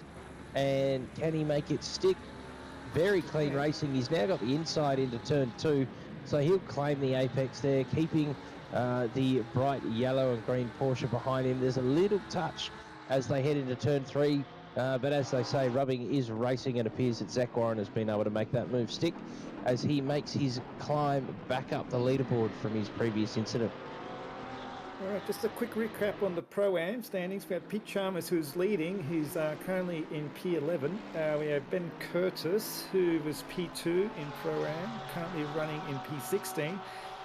Look at this, Mike Crick, third place, P5.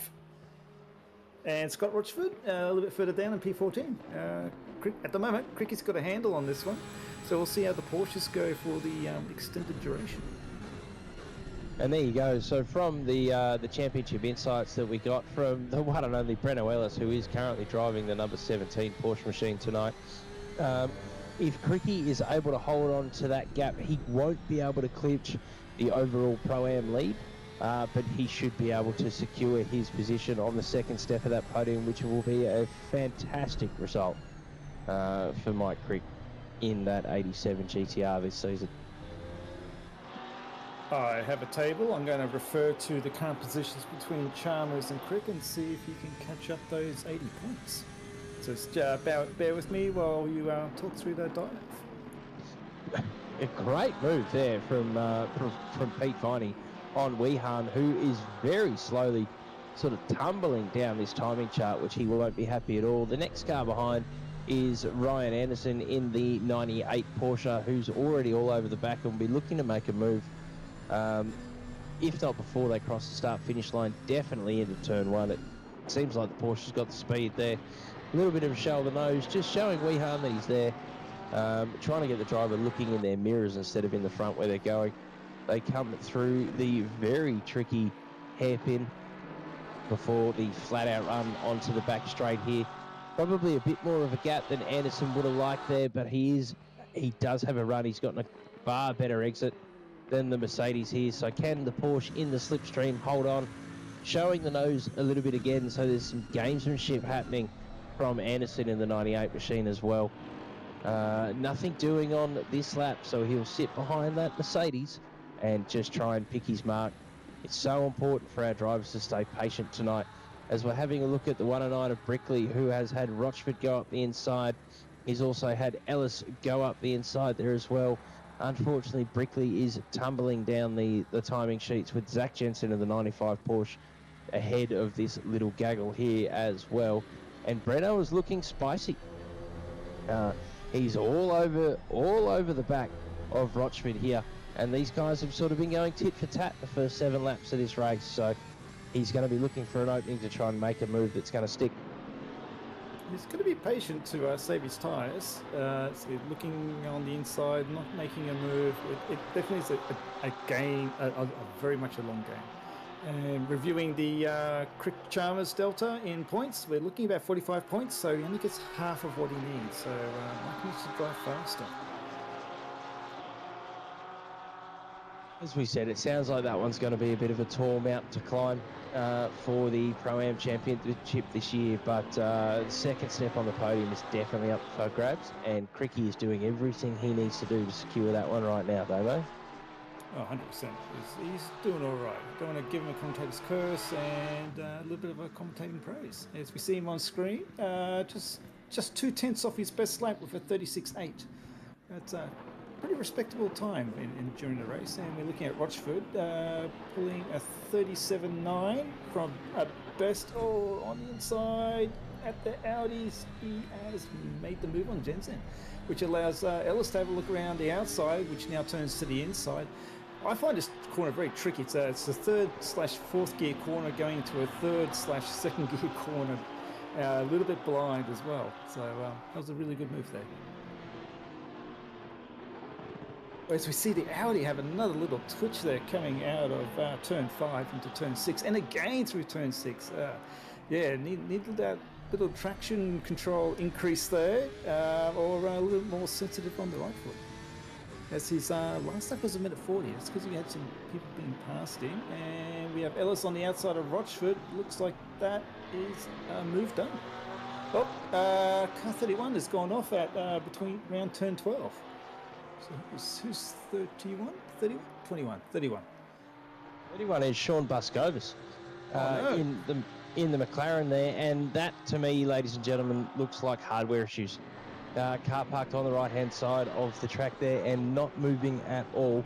I think he had some hardware issues earlier. Maybe last race or the race before, so hopefully they're not plaguing him tonight. I can see that Zach... So you're saying, Zach? As I say, it doesn't appear that the 31 car is moving there at all, so hopefully he's able to RTG and jump out of the way. I was just seeing a little note from Saxon in the YouTube chat asking for a replay of how Breno Ellis is now down in 15th, as this is Stan Buscovis here in the 31 McLaren. Yeah, definite hardware issues. No gear shift there. So that's unfortunate for Stan tonight. Well, that's going to hurt. Yep. Like you said, turn to the garage. Hopefully he can fix it and get going again. Plenty of time. Over an hour left in the race still. We've only been going for 15 minutes, if you can believe. If you can believe that. No, I can't, mate. There has been so much going on already with these drivers jockeying for position. The 222 Porsche all over the back of the 78 Porsche there of Pete Chalmers. Currently under 6/10 through the S's, and Zach has got a much better line through the S's there. So he's going to be looking for a move, probably on the back straight and into turn 1. That seems to be one of the hot spots for overtaking that we've got tonight. The other, we've also got turn 6 is a great setup zone for the hairpin of turn 7, but the exit there is absolutely key to be able to make a move stick there. So Breno Ellis did start from the back, makes up a few positions on the start. Obviously got a lightning reaction time there from Breno. Leaves Benny Curtis on the outside, who holds his line there as well. So this is a replay that we're watching of the start, as we've sort of got 5 or 6 cars battling for the same position on track here. But what a start from Breno. So started from the back, and by the time that they got through turn 3, was able to have 4 cars behind him. That is absolutely magic. That's an excellent launch. So yes, so Saxon, it appears to be that Ellis is giving himself the challenge of last to first. So we'll see how that pans out. With the Porsche definitely being able to go a full distance on one tank, where pretty much all the lead runners have to pit. So the leaders will need to extend by about 1.5 to 2 seconds a lap every lap on the Porsches to actually make this strategy work. The pit lane with fuel and tyres is 80 seconds. If you choose to not, that's a new fastest lap by Shady Samuel. Wow, nearly into the 34s in race trim. And we have Anderson having a look at Wyland. There's a bit of contact there. I don't know how that's going to play. And when that allows Chalmers to dive under, pulls it up, stays on track, and which allows Warren to get around the outside. Geez, that bit of contact there from the 98 Porsche definitely ruined Weehan's exit there, which obviously allowed the other 2 Porsche machines to get through. And Breno joining the party here as well. He is making a rapid charge up the field, currently up 9 spots, and his fastest lap versus everyone else in front of him. He's currently faster than everyone other than up to P3. So he's going to be looking to charge his way up the field. Being that I'm not a Porsche expert, Damo, with the pace that he's currently pushing, can he make a no-stop work with how hard he's pushing the car? His fastest lap of the race so far is a 36.5. Salvaggio is a 35.9 with Cricky at a 36.6. So it puts him right in between in terms of outright pace in between third and fourth there. Can he make a no-stop work? Definitely by feel that here's a replay of the contact on the 92 car and the 24. Coming around the corner, had room, and he looks like he just drifted a bit wide. So I'll leave that to the stewards. That's a tough one. I have no opinion. That's too tough to call on that one. Should be rubbing each other and looked like the Porsche had done more movement, but we will see. And as we can see, the Mercedes just fall back with Warren and Chalmers getting through and Ellis getting through as well. So that's like 4 positions. He's going to be unhappy with that. He's going to be fuming with that. As Stan has jumped in YouTube chat and he said that he had a hardware issue with his wheel. He lost force feedback and couldn't change gears. Heartbreak for Stan tonight, mate. You were, look, you put the car at the point end of the field and you're definitely on for a good result. So hopefully you can get these hardware issues resolved and be back to fight again with us for us next season. As we're currently sitting on bonnet cam of the fast charging 17 machine of Breno Ellis here, whose next victim is Pete Chalmers, who is less than 2 tenths up the road. He'll be looking to try and make quick work of the green and silver Porsche here and see how far he can climb his machine up this timing chart. Definitely faster on the brakes for that turn, turn 6. It looked like he checked himself up. Going a little bit wide, hitting the dirt there. Don't feel any pressure loss. We'll see. Goes to have a look under turn 8. He's having a look, but no, bailing out, keeping it safe. Yeah, last thing you want to do is chew up your tyres. That's probably the biggest limiting factor with going so long. It's to make sure your tyres last the distance. So good tyre management will be key here. And we'll see how all the other Porsche drivers, how they do it. As we see Braid have a moment and return to garage and lead the server. So Braid had a moment there. As Bruno Ellis has a look in that turn 13 to turn 12. This is 13. Staying very close. And don't think he's going to get it. And see if he gets a better run out of here, down the straight and have a good dive into turn 1, but we will see. And so if we look at and we got a bit of a replay here. So this is of the Braid incident. Looks like that it's happened all by himself, which is unfortunate. Big tank slapper into the grass.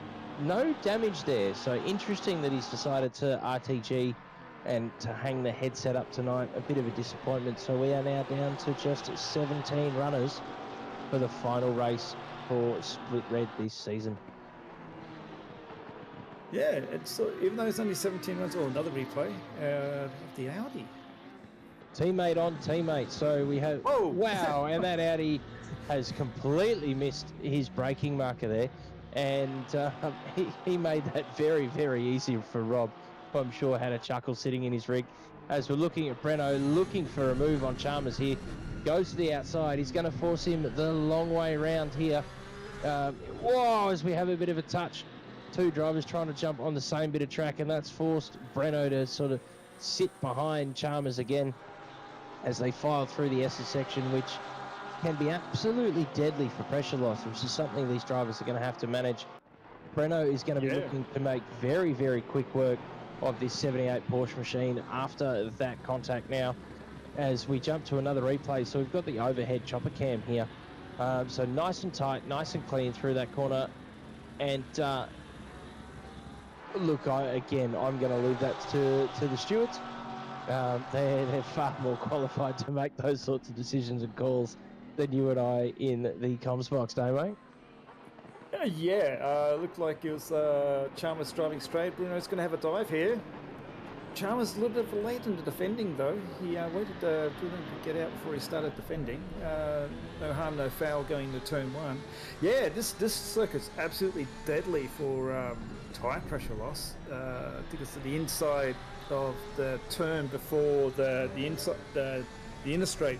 I clipped that in practice, and I lost 0.4 psi in one track hit, one curve hit. Huge. There you go. Look, I've always found that through the S's, you're so tempted to abuse those track limits as much as possible. And there is pressure loss waiting at every inch. As we stay on board with this battle here, Breno feverally trying to do everything he can to get around this Porsche. The gaps in front haven't opened up too much, so he's not losing a huge amount of time. But to give you a bit of context, Breno Ellis' fastest lap is a 36.48 versus a 37.2 of Chalmers. So he's definitely being held up in this battle here. He'll be praying for Chalmers to make a mistake so he can find a way through. Shows the note on the inside. Both drivers make the apex beautifully there as the final hairpin. Yep. I think Ellis's best chance is actually an interesting manoeuvre into turn 5-6 in the middle. Chalmers doesn't look as confident through there. He seems to have him covered going into turn 1, but that middle section at the end of the first sector, that's where Ellis has it all over Chalmers. Staying still, a little late move, I thought, by Pete Chalmers there, but Bruno didn't dive out. And it's this section here, I think, where Ellis has it all over Chalmers. So we'll see if he can make a move stick here. And as we tick down to a third race distance, it's no surprise that we've got a gaggle of Porsches there sort of clogging up the middle of the timing tree. But for everyone else that isn't in what the Australian government would consider an economical vehicle, it's going to be thoroughly interesting to see when these drivers decide to take their pit stops. Bruno's got a better run. He's got a massive run here, but again, he's forced to go to the outside. We're going through that infamous extra section, and this is the second time they're going to go door to door. The second time, the third time that these drivers touch, and unfortunately, that has sent Chalmers off the road and spiraling out there. That is definitely not the way that Breno wanted to make that pass happen. But you know, both drivers had their elbows out there. Again, we're going to leave that to the stewards as we get a replay here. So Breno tucked right up behind, moves to the very outside of the track, gets an advantage under braking. Chalmers makes the apex beautifully, and it's kind of a carbon copy of the last incident we saw between these two drivers. Absolutely, it's a little bit less moving around, so to speak, but yeah, that's gonna be a tough one to call. Pete definitely wanted to keep Ellis behind him, and even though if Ellis, we have a pit stop, Salvaggio is taking the pits after 27 minutes of driving. I'm not sure if this is a regular stop or not. We will see. You've got the timing tree up from the race at the moment, do you? Because I'm curious at the gap between Shady Samuel and Ellis at this stage of the race. Oh, it's almost 12 seconds, Damo. As predicted, Shady has left like a cut cap. Almost 12 seconds. Sorry, he has bolted. Between Samuel and Ellis. Oh, mate, I'm not a human calculator. There's no way I can work that one out in my head. Oh, okay. Right. I'll leave that sort of number crunching to you, as we've now got we're following sort of camera 1 and camera 2 here. So camera 1 looking at Breno Ellis, and camera 2 looking at Shady Samuel. Mate, Benny Hignet's giving you all the information to be able to work out the gap between these two drivers here. I'm going to humbly put a request in. If we can go in-car off the timing on Shady Samuel, and when we see Ellis cross the line, we'll know the full time gap. I don't think Ellis has driven fast enough for a one-stopper to take the win. Yeah, I mean, look, we're going to have to see. Obviously, we've seen Salvaggio jump into the pits going for the undercut, which is an interesting strategy here. But look, Salvaggio must have felt that he was being held up in some race traffic there, and he's better to jump in, get some more fuel. I'm not sure whether he took a new set of boots or not, but stopping early like he like he did, I would have definitely opted for tyres there. And he's now running in some clear air. We'll see if he can sort of start to bang out some impressive lap times. His current fastest lap of the race is a 35.9, which is very, very handy, but still 9/10 off the back of Shady Samuel, as Breno Ellis getting a bit impatient here and almost ends up in the back of Ryan Anderson. Damo, if you're going to do a last to first, the one thing that you need in buckets and buckets is patience. 100%. And it doesn't seem like Breno put his patient pants on tonight. So let's see. I mean, look, he's the biggest gainer. He's up 11 positions in the race so far, but it definitely hasn't been without incident. And you'd think that there very likely could be an invoice coming his way from the stewards after the previous contacts with Chalmers there. Yeah, and also he's had a couple of offs too, so it's going to as well. Wayne's gone a little bit deep, and was it Rochford's gone underneath? Good pass. Great move there from Rochford. Last turn. Yeah, and very, very respectful driving from both drivers involved. That was tight door-to-door racing, and they've done it without incident at all. So hats off to both drivers. As the Mercedes is going to make a bit of a comeback here, Rochford's going to force him to go the long way around into turn one. And I was about to say the Mercedes has beaten him under brakes, but went a little bit deep there, and that will allow Scotty to charge off into the sunset for that battle.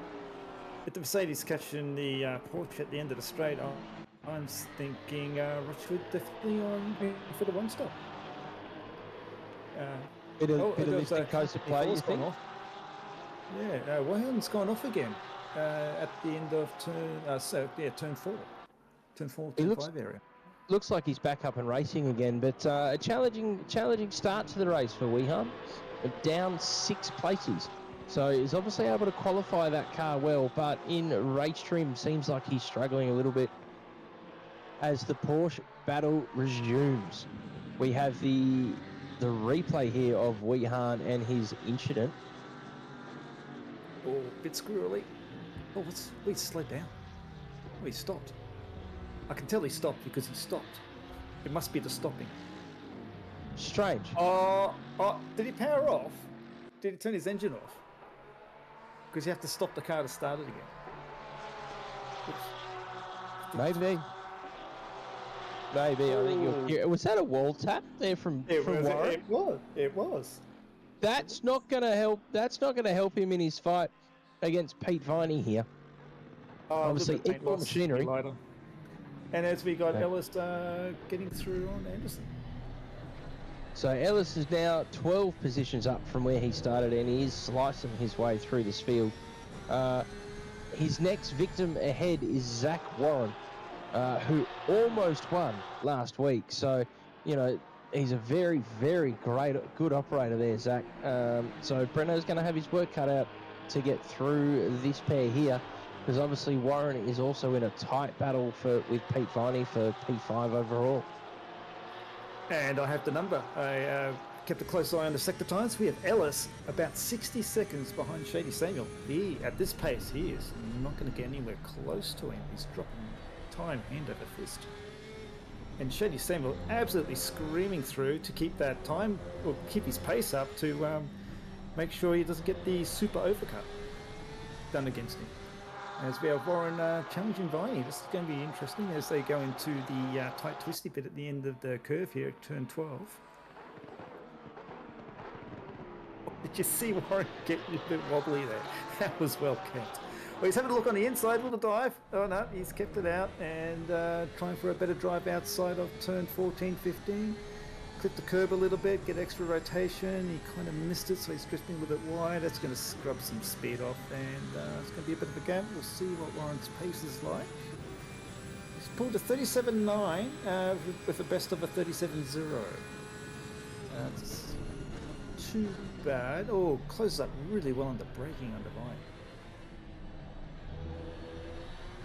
So obviously a bit of gamesmanship going on here from Zach. He cost himself the exit there by going quite tight on entry. and Viney's smarter than to defend clear air there, so he kind of knew the move wasn't on. He didn't really worry about Zach and continue to drive his own race as he's blown very, very wide through turn 6 there. As we file into turn 7, he's managed to keep that spot, but this battle for P5 is heating up considerably as we head down the in-circuit straight onto the 90-degree left-hander of turn 8, and will then file through the very, very tricky S's section. And Zach Warren definitely looks like he's being held up by the 118 Porsche here. But he's going to need to plan his move meticulously and make sure that he gets a much better exit than the other Porsche. Probably down the pit straight here, and then into turn 1. But one's gone a tiny bit deep there. That's going to allow Zach to coordinate a better exit as we have Bruno Ellis joining the party.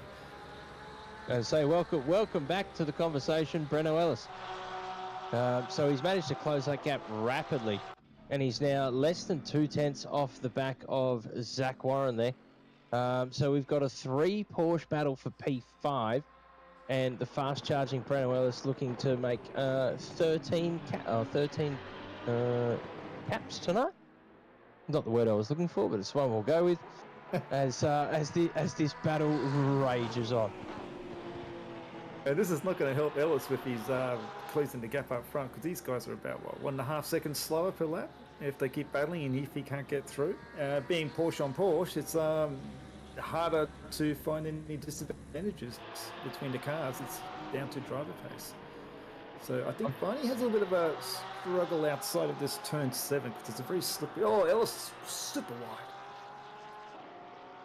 He's done well to hold it there, especially in the rear engine Porsche. But that sort of move, generally ending in death when the rear end suddenly loses traction with the engine sitting in the back of it there. And Damo, I've been keeping an eye on the lap times of Breno in comparison to Shady Samuel, our championship leader. And he's consistently a second a lap off the pace while he's trying to battle through this traffic. So his hope is that when he can find some clear air, that he's going to be able to gain some time on Shady, who, on some hopefully failing tyres. But, look, we'll watch and see this one play out and see whether Breno is able to make this first to last challenge happen tonight. Yes, and little bit of heartwarming here. We have all the Porsches in one group on the timing chart from 5th down to 11th. So yes, it is very much Porsche Cup racing tonight. Bit of bumping, bit of banging doors, pushing some drivers off the circuit a tiny bit. Very entertaining race for us in the mid-pack. Maybe if we get enough likes on the video, we can get race control to tell all of the Porsche drivers to turn their TC off, and then we'll definitely have an absolute spectacle on this low group circuit as we're watching these 3 machines file through the S's section again and make it onto the in-circuit straight. Viney being the car that's gone a little bit wide and touched the grass there, maybe allowing one of the other 2 Porsches to gain a bit of advantage, but there is nothing doing into the left-hand 90-degree corner of turn 8 as they now round the back of the circuit, filing their way through onto the back straight.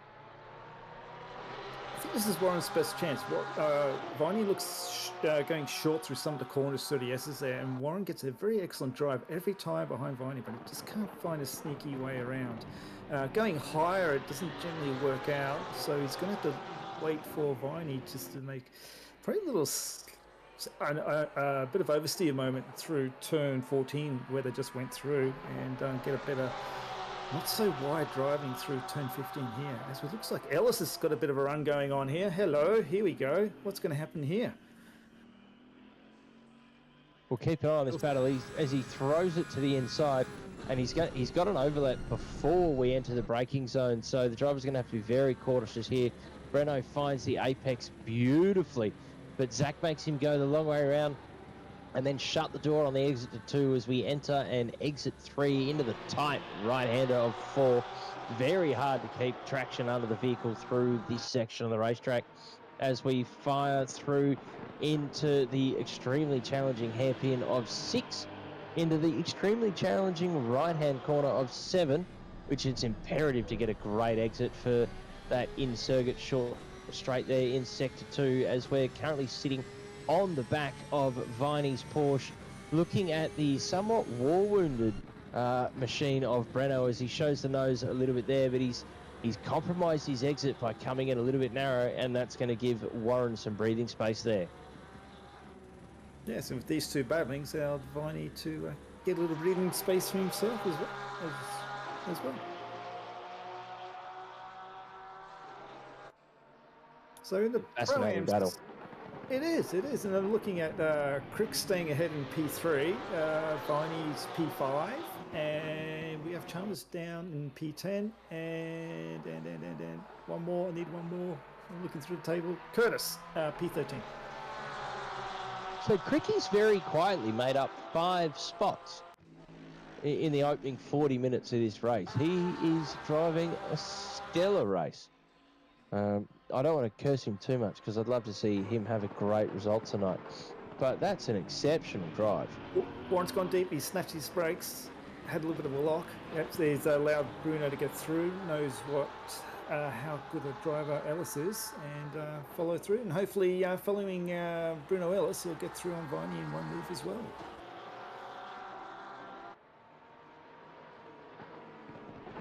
So we're now up to 14 positions gained for Breno, and his next victim is his old mate Pete Finey, who's in the other Kovacs Porsche, the partner to Pete Chalmers in the 78 machine, who he was battling with pretty intensely in the opening sort of 5 or 10 laps of this race. So we'll keep an eye on this battle and see how hard or not so hard this position is to gain for Breno.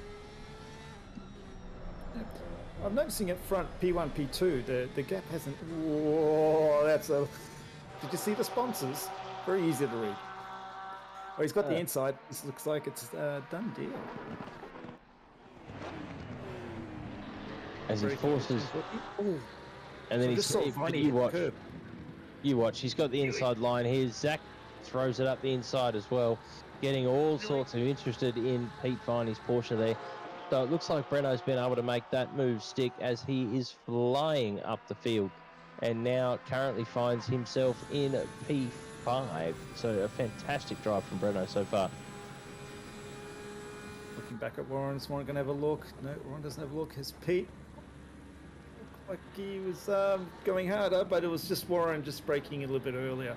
We'll be interested to see what the pace is like of Ellis now. Now he's actually clear of the slower cars at his pace around him. See what the time is, whether he can actually close in on Samuel or not. Well, fastest lap of the race for Breno currently sitting at still a 36.5 with a last lap of a 37.9 versus a last lap for Shady at a 36.4. So he's been constantly losing ground to Shady in the number 5 Mustang, which I don't think we've seen all race because he's almost 18 seconds clear of Johnson in P2. So he is absolutely flying up front. And maybe we're seeing a bit of fuel strategy play here as well. So obviously we've got equal machinery in the drivers from P5 all the way down to P11. But it's all going to come down to if these guys are trying to it's all going to come down to that fuel number in the bottom right hand corner of their screens and whether they're hitting the number that they plan to, because I guarantee you that these drivers will be doing everything they can not to have to make a stop unless they absolutely have to. And also getting to the end of the race too, like 90 minutes, that's a long time on one set of tyres. So it might be hard to tell, but if you can, just keep an eye on all the Porsches, how much flicking around they're doing, and a little bit of sliding that they're doing. And any slide is going to be additional tyre wear, and you don't want that. And that'll make the tyres going to be a very big handful come the last 15 minutes of the race, when you've probably had a little bit of, has he gone deep? No, Viney's keeping well, going through turn 4 into turn 5. Good sequence of corners, this one. This is a potential risky move to go into turn 6 U-turn here, the hairpin. But yeah, especially on this exit here when they're coming through in turn 7, getting on the straight, very easy to slide the tyres. One way to avoid that is to stay in 3rd gear. Not super fast, but just save your rear tyres. And if you can save your rear tyres to the end of the race, you'll be in a much better position because you're going to have more traction than the other people around you. So yeah. And talking about pit stops and strategy, Damo, Salvaggio in the number 11 McLaren is not making the undercut impression that I guess he was sort of hoping. So he's currently sort of it's currently showing that he's 20 seconds off the back of Benny Curtis there. So he's definitely running in clear air, but his last lap was a 38.7. Which, you know, compared to his fastest lap of a 35.9 is a far cry between those two. So the undercut not looking like it's... I was just going to say he had to pass Gosling in that lap. So look, that could be definitely contributing to it, but he's not making the impact that I'm sure he was hoping he was going to make with that early stop. So we'll see if that pays dividend for him at the end of the race, as we are very, very close to half race distance here. So expect to see all of our non-Porsche runners coming in for a pit stop as we see Chalmers take to the inside on Rob Brickley in the 109 at Koala Atlas Motorsport mobile machine there. Rob not fighting that position too hard at all, understands that it's not really his race, and Chalmers is through and up into P10. That was a good move. It was very interesting there for a moment. I thought Warren got past fine. So we had the green and white car and another dark Porsche car versus another green and white Porsche with another dark car. Yeah, caught me out there for a moment. So Shady is still stretching a bit of a gap to Patrick Johnson. I think it's about half a second a lap at the moment. Mike was, no such thing. No. Porsche is good car. It's good to see it. They're giving us content tonight. That could be because they're the only manufacturer represented on track as well, Damo. Very true. They're giving some good content and good racing here. So Warren seems to have lost. He's still. I was about to say he's lost a bit of time behind Briney. It's still only 0.3, so we're within distance and 0.1 in that last sector. Maybe he's decided to go for a bit of a stretch there, and it's faster to not battle. So there was 2 100ths between the two as they crossed the line there, with a 37.545 from Viney and a 37.567 from Zach. So, you know, as Shady's in the pits, the leader has decided to pit right after so it's pretty well half race distance plus 1 lap. So we'll keep a keen eye on where he's going to file out. I somehow don't think that Breno, with his challenges through the pack tonight, has had the pace to be able to stick it ahead of Samuel. But we'll keep a keen eye on that, and we'll figure out where he's going to filter out. I'm going to say he's going to filter out just in front of Ramirez, gentlemen. Just in front. That's my guess. Well, there you go. You've been right before, mate. So we'll keep an eye on this one. And see, you know, we saw the two Samuel brothers get nice and close to each other at Red Bull Ring last time out, and it was very respectful, clean driving for both of them, as Shady is rolling here. So he's making his way at 50 kilometres an hour down the pit lane, absolutely begging for that pit control line so he can take the pit limiter off and get that V8 Mustang back up to full noise, as Breno is filing into turn 1. It's going to be tighter than we think, I think, here. I missed my bet by a lot. He's still in the pit lane. He hasn't been able to release the limiter yet. Yeah, wow. So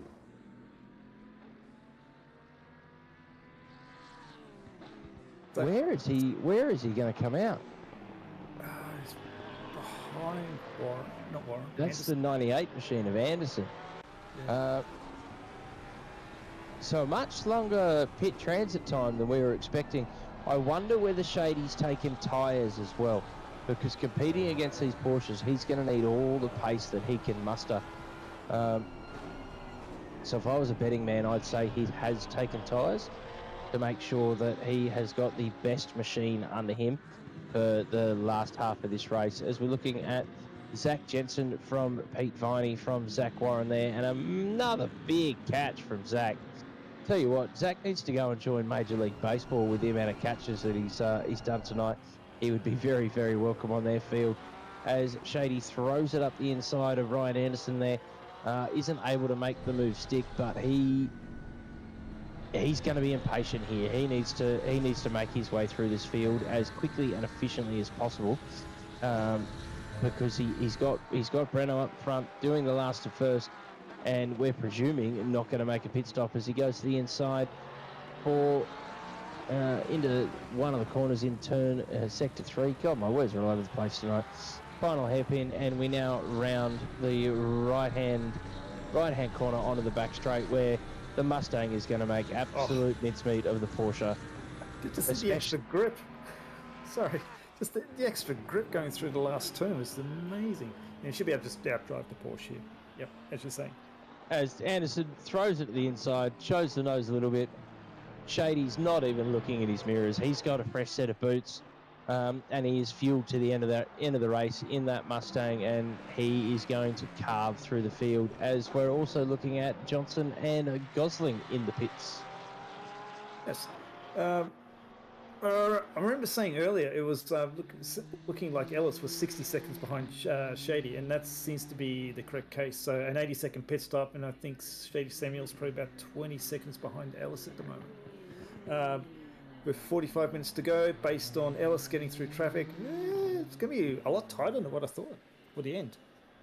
So it all comes down to how well Ellis had looked after the tyres, as we see Mike Cricky, our current leader is entering the pits. Watch the line, it's a tricky one. Nicely pulled up, well judged.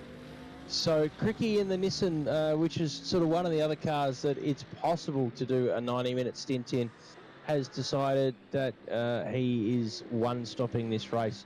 So he'll be in for some fuel. We'll keep an eye on that stop and see whether he's on a fresh set of boots as well.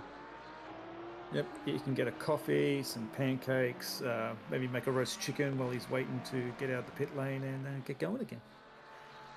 Whoa, car's backward. That's the Audi of Zenson. He's teleported back, taken it safe. Hopefully he rejoins in the race. That was a wild ride. So that car's been an absolute handful all night, and he's been catching some massive slides and managed to avoid a whole lot of damage there. So I'm interested to see why he has RTG'd. And he has not only RTG'd, but he has pulled the plug. So currently 3 drivers out of this race so far, and the field is dwindling quickly. I tell you what, for those that are able to hold on to the end of the race, there is a whole stack of points waiting for them at the end. It's turning into 3 points at the moment.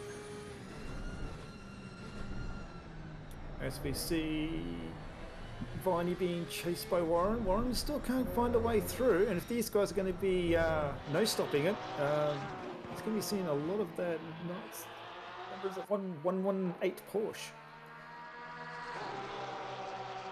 I'm still thinking Warren's best effort to get past Viney. Warren seems to be much stronger in turns 12 and 13, which is coming up to now here. Viney did a really good job there, and now it's coming to a point of who can get a good drive out of turn 14 as we look at Whalen and Johnson. No, Johnson. Is that Johnson? Yeah, Johnson in the Bentley. For a moment I thought that giant car was a Ford.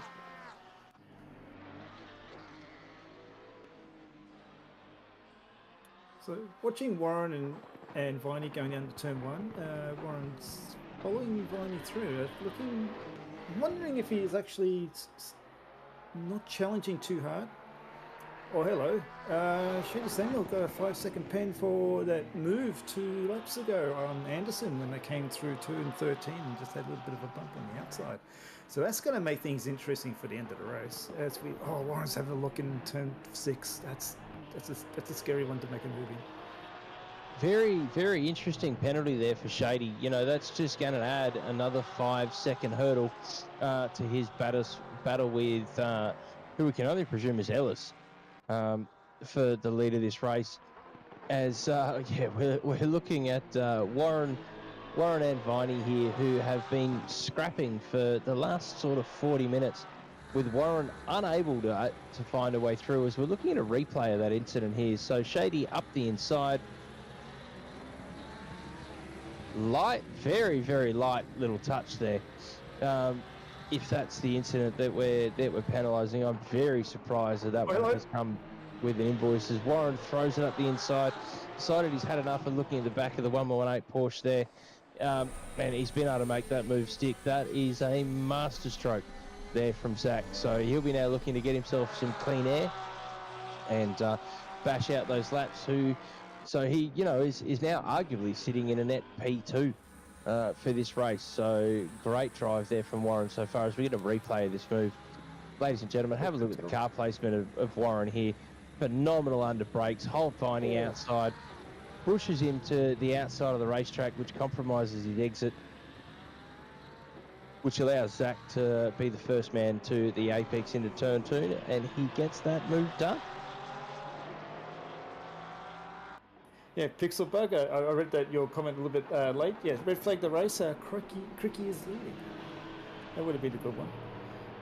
And he's a bit unhappy with the penalty given. The only thing I can suggest is just forcing the driver off track, because there was a wheel on the grass. That's all I can see. But it'll be stewards that made the decisions. We abide by the stewards, and we race on. Yeah, we sure do. But yeah, Luke is asking questions that I'm sure a lot of our viewers are asking, watching those sort of little incidents play out. As Shady has very, very quickly made it onto the back of the ever-warring pair of Porsches that we've got here. And, you know, once he clears these two, the next car up the road is Ellis. So there's quite a big gap there, but he has eaten into that severely since he stopped and putting on a new set of boots and filling that car to the end of the race. I think he's closed up 8 seconds in 3 laps, so he doesn't need to rush. He's got time. We've got 34 minutes to go, which is something like another 20 laps to go, 24 laps, 21 laps to go. I think it's going to be a 55 or 56 lap race. As Shady makes an easy move on Viney into turn 1, and now chasing down Warren for outright P3. So in that last lap, Shady gained half a second on Breno.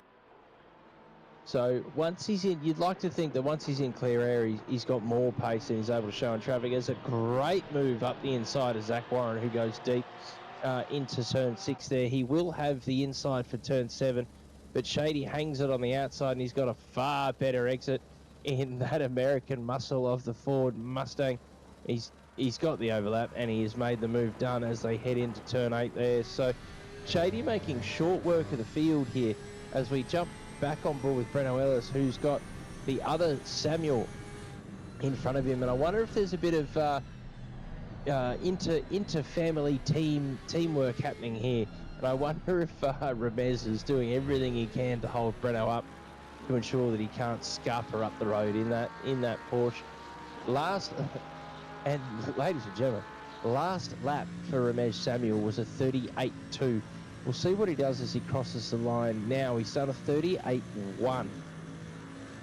So if I was a betting man, I'd definitely say there's some gamesmanship going on here. With here, best lap of the race is at 36.6. So Breno did a 37.4 tucked up behind Ramez there. And if we look at Shady, a 36.1. So 1.3 seconds to the favour of the Mustang just in that lap. Breno is feverishly trying to get past the Three Pyramids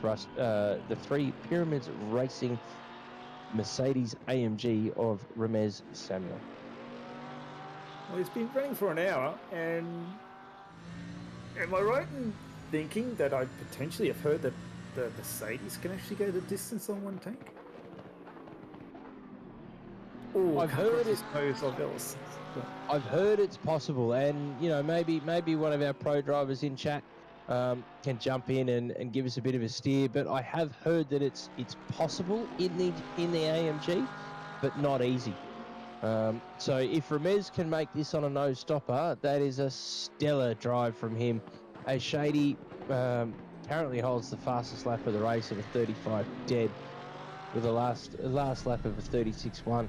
Breno trying everything he can to get around this Mercedes, and Ramez just placing his car beautifully, putting it at all the right parts of the racetrack and just not allowing the Porsche through. Porsche's got to run here, but the grunt of that V8 Mercedes is going to kill him down the straight. We'll see if he can make a move under brakes into turn one. It's going to have to be a brave move because he's not quite alongside, and he decides better of it and decides that he's going to tuck up behind that Mercedes for at least another corner or two. And did you see in the background, there's a certain car number 5 approaching in the same camera shot. That's scary. That gap now down to 9 seconds. And Lucas Keys has jumped in the chat and just let us know that the top 8 are all going to the end. So don't expect to see any pit strategies getting involved for any of these cars here. And yeah, I definitely think there's some inter-team family dynamics at play here. Yes, and if he's saying top 8, because he's in the top 8, that's that Mercedes, currently in P1, battling through turn 8, turn 9. Oh, cannot hold back Ellis in the Porsche. And he finally breaks through. What can Breno do in clear air here? Because he's got the hungry Shady Samuel, sort of 7.7 or 8 seconds off the back of Ramez, who you'd think isn't going to put up a whole lot of fight for his brother fighting for the Pro Championship this season. That's so just we have pure speculation. I'm just saying. Yeah, look, all I'm going to say, if it was my brother, I'd be holding up that Porsche with all of my might. I'd put him in a wall. Take the pen. And here we go. So we've got a replay here of Johnson on Chalmers. Yeah, you're right. It is Chalmers. I had to think that through. Yeah, it's only taken me 10 races, Damo, and I got it right. Johnson claims the apex beautifully. Chalmers holding the inside there, a bit of pressure loss and a bump on the curb, and Johnson has been able to make his way through and is now up into P8.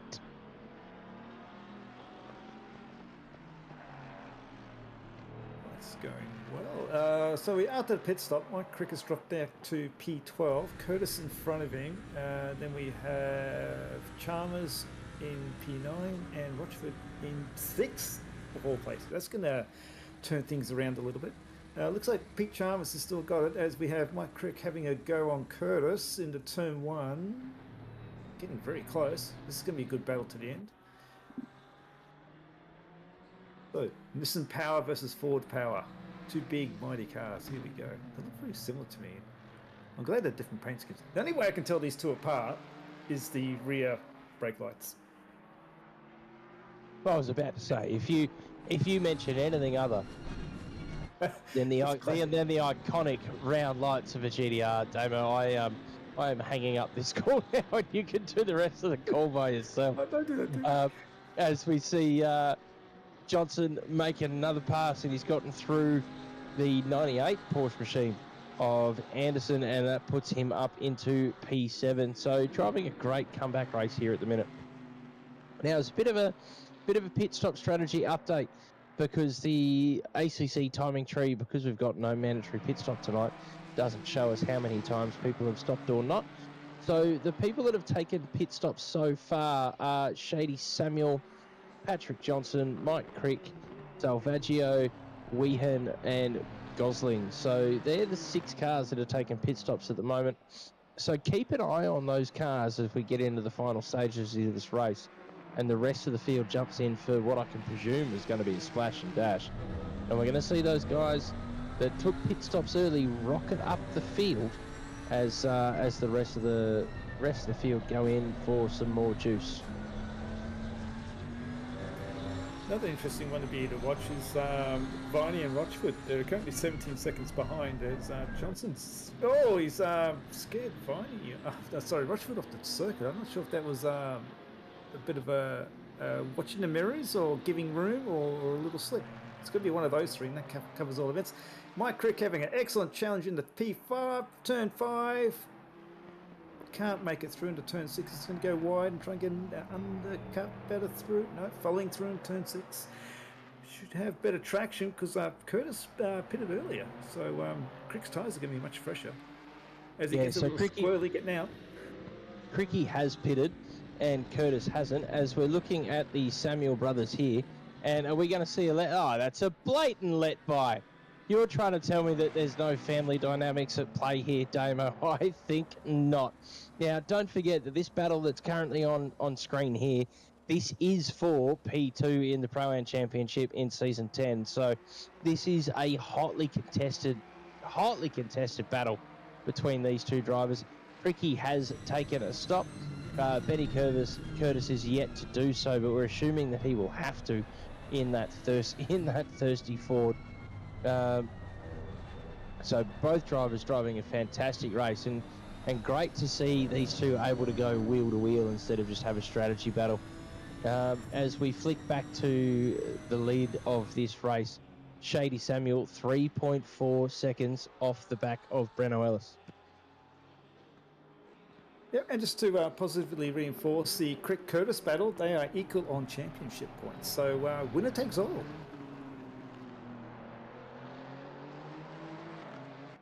And Lucas Keys jumping into the chat and saying, I don't think you do anything against a Ford with 45-minute fresher tyres. But come on, Lucas, even you can admit that was a blatant let-by. There was absolutely zero challenge from Ramez there. And I don't disparage the guy. I'd do the exact same if it was my brother behind me fighting for the overall win of the season. But there's definitely a bit of a team play going on here. That 223 machine definitely appeared to hold Breno up for a little while and then made it very, very easy for the number 5 Ford to slide its way through. And if that being the case, we got Shady Samuel behind our leader, Bruno Ellis, by 2.5 seconds on lap 40 with 24 minutes to go. And Shady Samuel having a 5-second penalty. That 5-second penalty is really going to come into play and could be the decider of this race. So last lap versus last lap, Breno Ellis 36.8, Shady Samuel a 35.5. So that is a 1.3 second delta in just one lap. So Shady is absolutely firing on all cylinders here. He can now see the Porsche clearly within his sights between apexes, so he is very quickly going to be all over the back of that car as he uses a lot of track on the apex there, absolutely abusing the track limits which Indianapolis not only invites but demands, and is now down to 1.4 seconds. So in that last sector he has made up 0.6 of a second. So Breno is look, that's a long way, 20 odd minutes with a fast-charging Ford with Shady Samuel piloting it coming up behind you. He's really going to have to hold on. As we cut back to our Pro-Am battle here, Mike Crick throws it up the inside, shows the nose, forces Benny Curtis wide, which he's then got the inside run into turn 2, and nothing doing there on this occasion. But Cricky... Oh, that was close. Cricky, good avoidance. Great avoidance there. That would have been sad because don't forget, Cricky's got a pit stop on Benny Curtis here already. So he's in a very, very good position to take out P2 and Pro-Am tonight. So it looked like Curtis was actually defending that corner a little bit as well, so that might have caught Cricky off guard. And while we're watching this battle hot up, there's another battle that's not as hot. It's Silver Class. We have Zach Warren, 222, currently in P4, only needing 16 points on Slavaggio, car 11 in P13. So he only needed 2 or 3 positions to clinch the silver title, and so far done. Needs to pull it off though, 22 minutes to go. Got to drive well, and with Pete Viney not falling that far behind after their long extended battle. Tell you what, I don't think Salvaggio took tyres there, because it has gone from bad to worse from him after his early pit stop. So he's put a heat cycle through those tyres, and when you're stopped in the pits for the 25, 30 seconds it takes to add fuel back to one of these cars, those tyres cool down dramatically. And when they heat back up, they don't seem to have the same amount of grip as they did before you entered the pits. As we are looking at live vision of the battle from the lead, Shady hunting all over the back of Breno Ellis there. Little touch. Breno's going to force him the long way around here. He claims the apex. Another little touch. Forces him wide. Oh, and the leaders have spun. The leaders have spun. So the stewards are now going to get involved in the outcome of this race, ladies and gentlemen. As we're looking at another replay here. So one little touch there as the Porsche slides off the curbing, and then another touch into the apex, like on entry into turn 2 there. The steward, I'm not going to pass an opinion. The stewards have got way more camera angles than we do. But we'll see who gets the naughty little red flag next to their name on the timing tree. I don't think it's not going to be a championship deciding, because Bruno Ellis is 168 points behind Shady Samuel, but certainly for a race win, that's going to take a bit of shine off. And Breno's now almost 7 seconds behind Shady. So that 5-second penalty that we thought was going to sort of play into the outcome of this race, now null and void. Obviously pending any further invoices from the stewards for that little altercation. As we're looking at Pete Johnson, who has been slowly but steadily making his way through the field after his stop. The only other car in front of him to have made a pit stop so far is Shady Samuel. The only other car that we expect is going to need to make a pit stop is possibly the 223, but Ramez is doing everything he can to be able to hold that out for a no-stopper. So Johnson's going to have to make every position he can up on merit on track. As we cut to a replay here, and we've got Anderson on one of the Kovacs Porsches, and was there a little nose-to-tail bump there, which has ended very badly for the 78 Porsche there at Chalmers. Not for the first bit, but yeah, a little bump on the second bit. Got a bit sideways through turn 1. But here we go. Just keep an eye in braking. Whoa, not quite. But the 78, yeah, but the 78's had to throw it to the inside there for the 98, sort of checking up a little bit more than he was expecting, and that's just put the car at all sorts and very out of balance, which has sent him wide on exit and into the path of the other car. It was allowed Brickley to get through. Not sure if Crick was close enough to take any advantage on that, but with the new tyres, we will see in 18 minutes time if that works out for Crick. 12 seconds behind Brickley, who's 2 seconds behind Charles. There you go. So just looking up and down the timing tree.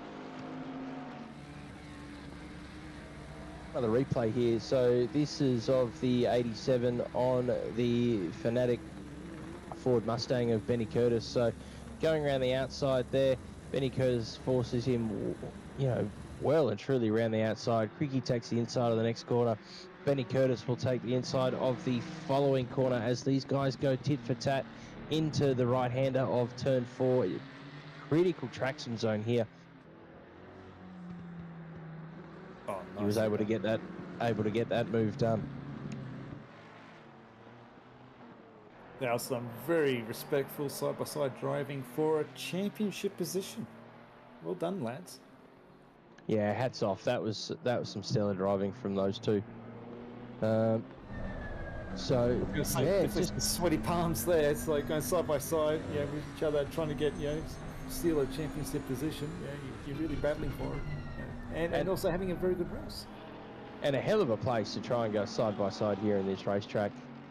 Exceptionally low grip through that little section, and you're changing the balance of the car from left and right through all of those winding corners. So they've done fantastically to be able to keep those cars within close proximity without touching.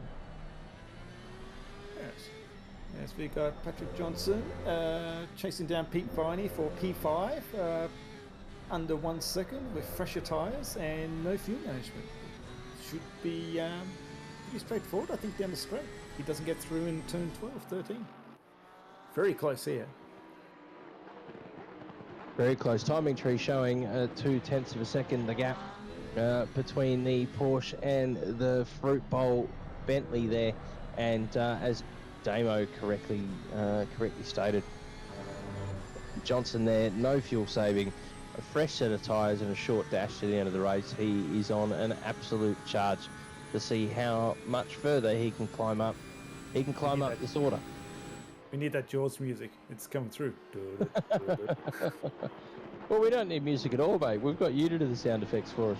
I'll be calling you Nick or Marshy soon if you start doing car sounds. Not this week. As the move was well executed by Patrick Johnson and Viney. Viney looked like to also not slow his own race down and allowed the pass to happen to get his own personal best position in his best racing. And the Mercedes that's actually behind Viney is actually a blue flag. Was it Wayland? Yeah, Wayland. Wayland in the 24 Mayhem. Sorry, throwing A in there. Yeah, it's lap traffic, so not for position that one. And just looking at the gap out front, Shady Samuel sort of 9 seconds and extending, but he's got another 5-second penalty, another 10-second penalty. So that penalty's up to 15 seconds now. So Breno needs to hold on with all of his might. Last lap, Shady was 0.7 a lap. Sorry, 1 point. The time has changed again. He was 1.4 seconds a lap faster on that final lap.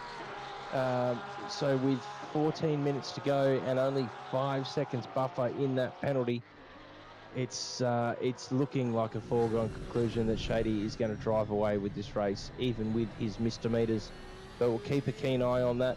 See if Breno's got anything left in the tank or on the four corners of that car to be able to try and hang within that 15 seconds. Yeah, wherever Ellis is holding back to get to the end, it's got to be released now. And with Shady Samuel, he has no blue traffic for a little while at least, and it's only one car, so almost clear running. As we have Viney having a look at Anderson. No, Chalmers having a look at Anderson. I still can't get those two right. Me neither. And look, I put that down to the choice of delivery and not the quality of the commentators, Damo. We are not smart or slick enough at what we do to be able to tell those two cars apart in a split second. So, Kovacs boys, let's see some more different liveries next season if you want to make it easy for us in the box. Yep, a big C on one car and a big V on the other. That'd help. That'd definitely help. As Kamaris has just jumped into chat, why does number 5 have a 15-second penalty? So there was a 5-second penalty given due to an incident with Anderson in the 98 Porsche, and then a 10-second penalty. Sorry, jumping in. There's a move going on as Chalmers got right side by side Anderson through the twisty bits, and they're now going to have a look into turn 12. Sorry about that. But it was, right. So yeah, as I was saying, and then a 10-second penalty for an incident with Breno Ellis through sector 1. So that's how he got his 15 seconds of penalties. And with these two battling on screen, it's allowing Brickley to slowly catch up. Chalmers had a better drive out of turn 15, and he's pulled with 1 minute 39 in the last lap. Yeah, these two are definitely. He's almost beside. He should be getting under braking if he pulls it up correctly. Well, they're both going very slow through here. Keep them respectful. They don't want to touch.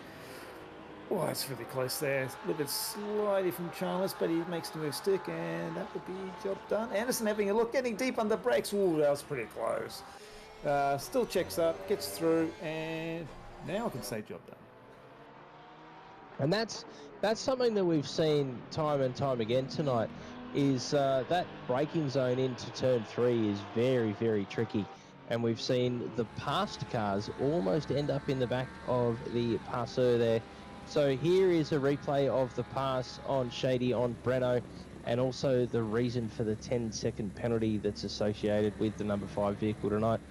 So that tap there from the inside is what warranted Shady his 10-second penalty. As he stretches out to a 12-second lead now with 11 minutes, and what's that? That's going to be about 7 laps to go. So should be relatively comfortable if he doesn't make a mistake, as we see Berkeley go a bit deep in the corner, getting through from Anderson. Anderson's chasing down Chalmers, only 0.6 behind. Yeah, Brickley's caught up quite a lot. I'm not sure if it was exactly these two battling, or if Brickley has actually looked after his tyres much better. Look, Brick, we call Brickers Mr. Consistent, and he's done exactly that this race. Fastest lap of the race, a 38 dead. Last lap, a 38.38, and this is where he gets his nickname. Rob can just bang out the lap times, lap after lap after lap. He keeps the car on the black stuff, pointing the right way, and generally without any damage. So he's going to be dangerous at the back end of this race, because I can only assume that he's got more tyre underneath him than a couple of the cars in front that he's chasing. So he's got Anderson in his sights at less than a second in front here. So if we have a look at last lap versus last lap, there was 0.6 of a second in the favour of Rob Brickley in the 109 machine on the last lap. Chalmers and Anderson were battling, so that would have helped that. But if the TV guy can indulge me, and if we have some looking at some in-car footage, and we'll see what traction control these three drivers are using. Hey, Damo, you never let the truth get in the way of a good story, all right? I don't mind whether they were battling at the front or not. And as Anderson goes very deep into turn 1, which allows Rob to close right up onto the back of that car there. So this is going to be a fascinating battle. So Anderson currently running a TC of 5 and an ABS setting of 2, and if we can flip to Rob Brickley, a TC of 4 and an ABS of 2, and looks like the brake bias for Rob is slightly more to the rear of the vehicle as well.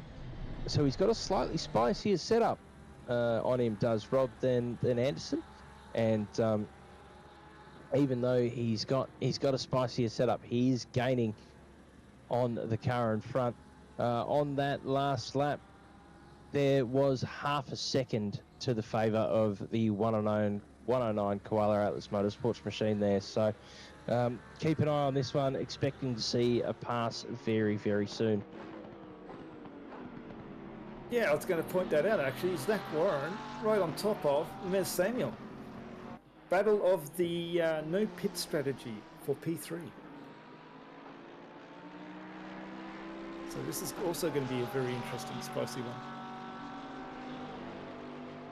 So we've got the picture here, and just keeping an eye on these two battles. So Zach Warren showing the nose a little bit, which has been in his repertoire tonight, just trying to force an error from the driver in front, see if he can spook them off the apex, which has, to his credit, has worked for him tonight. And then Rob Brickley and Ryan Anderson in their two Porsches about to make their way onto the back straight, and that gap forever closing between those two machines. So as they cross the line, we'll give you a bit of an update on lap time versus lap time here. So as Anderson crosses the line, he is a 38.47, and Rob Brickley has crossed the line with a 38.472. So they are now absolutely neck and neck on pace, and this is going to come down to racecraft and driver skill to be able to get this move done. Well, Warren's pressured, made a mistake from Ramesh Samuel, and Mercedes got a little bit deep into turn 13. Sorry, turn 8. Like I was saying, you know, that mind punt from the 222 car there, working beautifully tonight. He's been able to spook a few drivers off their apexes and make those moves stick. Yeah, it's worked out. And Patrick Johnson chasing it. Oh, very tight through there. Clips the curb. Does not have contact. This will be about, what, 4 laps to go? Patrick Johnson's going to get past Remus Samuel and then chase down Warren for a P3. Potentially doable. He's got fresher tyres. I was going to say, don't forget that the number 50 Bentley there of Johnson is a far fresher car than those in front of it at the moment, who have currently spent 84 minutes on the one set of rubber. Those tyres will be absolutely screaming.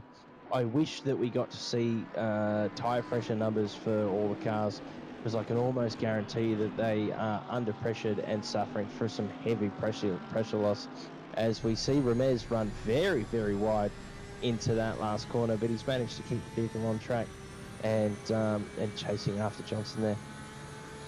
I'd love to see these guys' tyres wear after the race to see who's been able to keep control of them. But we can probably work that, infer that by the the finishing positions.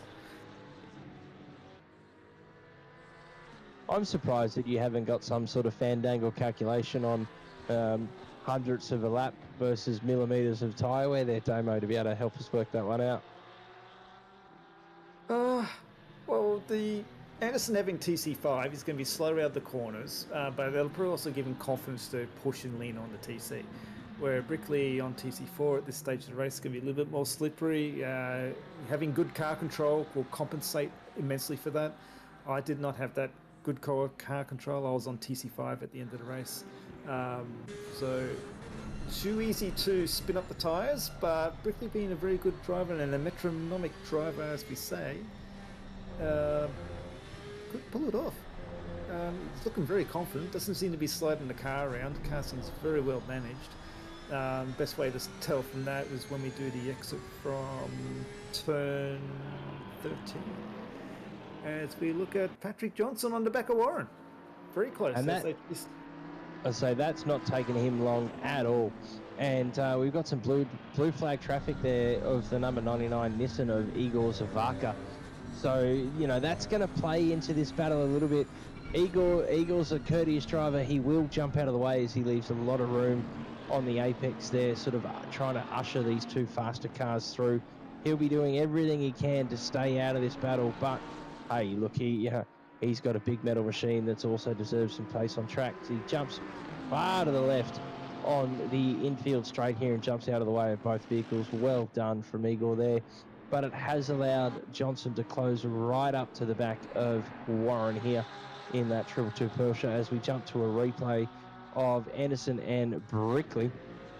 I wonder if we're going to see maybe a wall tap or a bit of an instant all by their lonesome. He's gone very, very deep. Rob Brickley through. Thank your mother for the rabbits. I will have that position. Thank you very much, Mr. Anderson.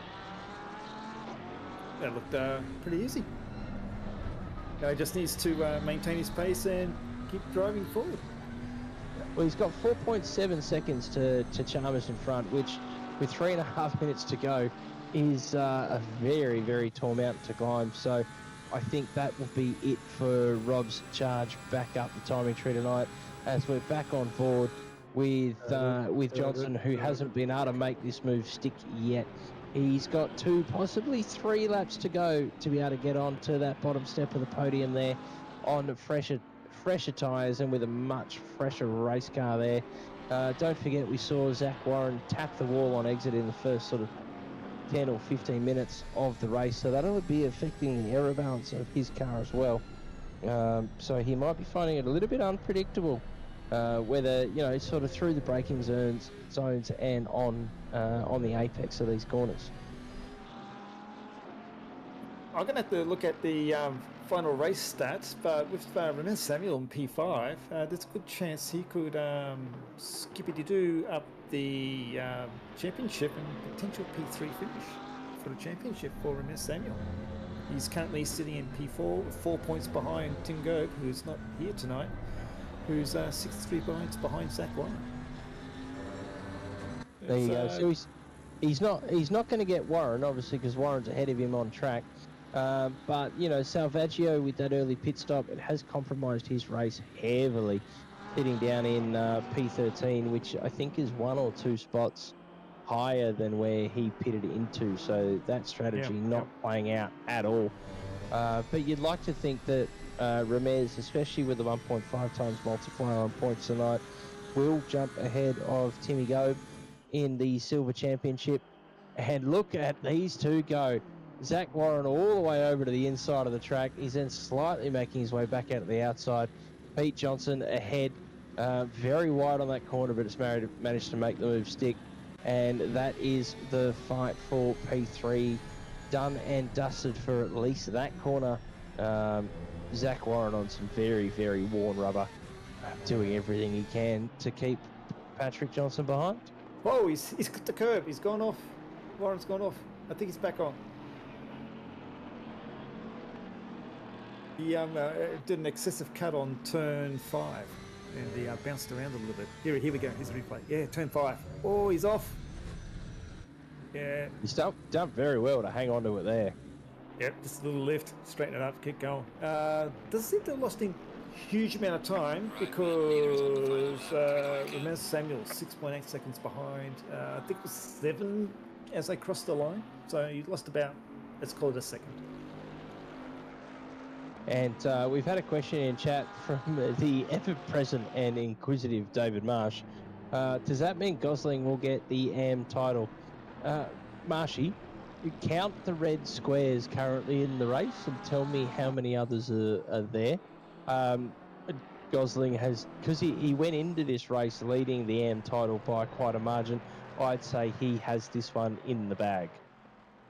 Yep, yeah, Gosling had a 70-point lead leading into the race, and being the only AM running, going to extend that. There you go. As the race timer counts down to 0000, we've got one more flying lap to conclude this race. Mike Crick, 4/10 off the back of Anderson here as they come through this section of the racetrack for the penultimate time. They will have one more lap to complete, so Cricky does have the opportunity to make this overtake here. And he is ahead of Curtis, but I'm going to need one of my human calculators to tell me whether he is ahead of Curtis. Well, leader's in the second last corner, so leader's going to be crossing the line as Cricky's making a move. Oh, conflicting emotions. What to do? Here we go. Up the inside from the 87 Porsche of Mike Crick there. What a move. Pulls the car up nicely, hits the apex beautifully, and he's gotten that move done. So with both Benny Curtis and Mike Crick starting the race on 375 championship points, Cricky has managed to seal P2 in Pro-Am for the season. As Shady Samuel back into the pits, across the line P1. Breno Ellis back into the pits, cross the line P2. Patrick Johnson in the number 50 Bentley, currently with Ramez Samuel Brad Gosling in front of him there, so that's some blue flag traffic. He will cross the line at P3. There's a good chance Brad has one more lap to go as we see Zach Warren cross the line in P4. Great drive from him in the 222 Porsche there. And we are now watching live vision of the 223 Three Pyramids Racing Mercedes cross the line, quickly followed by Pete Viney in the 118 Porsche, who has taken out Pro-Am for tonight. We now jump back down to 7th place overall and 2nd in Pro-Am, Scott Rockford in the 332 Porsche. And he will cross the line to round out the race and his season there. Tightly followed by Chalmers in the 78. Rob Brickley to cross the line, 4th in Pro-Am. Great drive from him tonight. There goes Cricky and Anderson for 5th and 6th in Pro-Am. So big congratulations to all of our drivers tonight. Mike Crick managed to put it on the second step of the podium there for Pro-Am. With Shady Samuel, not only your overall winner for tonight, but your overall winner for the season. Go, go, go. And that's it, mate. Season 21 done. Season 21 in the bag. 10 races done. What a season. in my living OOR is the longest season that I can think of, and it's been phenomenal. It has to be said, commanding season for Shady Samuel. Oh, absolutely. Yep. He led from start to finish. A courageous fight back from Breno there in that Porsche. He's had some stellar wins this season as well. Breno, the Kyalami's one that jumps out to me. That was a fantastic drive, and he was close to being able to do it tonight and at least get one more victory under his belt. So very impressed, very impressed. Split red, the premier split in OOR. If you want to prove me wrong, jump in chat, but I don't think you're going to be able to do it. Just some fantastic driving from these drivers tonight and this season. One thing that we haven't mentioned at all tonight is if you need any new sim gear, jump onto Simrigs. They proudly sponsor our Sprint Series and allow all of us to do what we do and do what we love. Driver of the day, Damo. Oh, let's just go through the results first, if we may. In leading outright, Shady Samuel, Ellis, and Johnson, overall winners. Heading to silver class, we have Warren, Remez Samuel, and Slavagios pulling in P3. Pro-Am, we have Pete Viney, Rochford, and Chalmers in their classes. And class, we have Gosling and Braid, who Braid did not finish, so Gosling takes the champagne by himself. Now, driver of the day. Ooh, yeah, that's a tough one. I'd like to see the full table again, if I may. Pretty Warren. Warren did pretty good. He finished P4, and he was battling Pete Johnson to the end. It was a single strat. Ellis coming from the back. Ellis did really good there as well. I don't know. I'll probably say. Come on, Damo, just pick one. Ellis. I say Ellis from the back, battling the traffic, and I think it was at one stage I didn't think he was going to make it, but he ended up pulling out P2, and it was so close with the penalties coming through. Only 5 seconds. Relatively clean race. Yeah. I reckon Breno is absolutely kicking himself for if that was a decision to start from the back there, he will be fuming because he didn't lose that race by a lot. And if he didn't have to make his way through traffic there, I think we may have seen a different story unfold. My driver of the day goes to the pilot of the 109 machine in Rob Brickley. Started towards the back end of the field, drove a consistent, confident, well-managed race, and had a P9 finish there. So to finish in the top 10 is an outstanding effort, and he makes my driver of the day tonight. Any final thoughts from yourself, Damo, for season 10?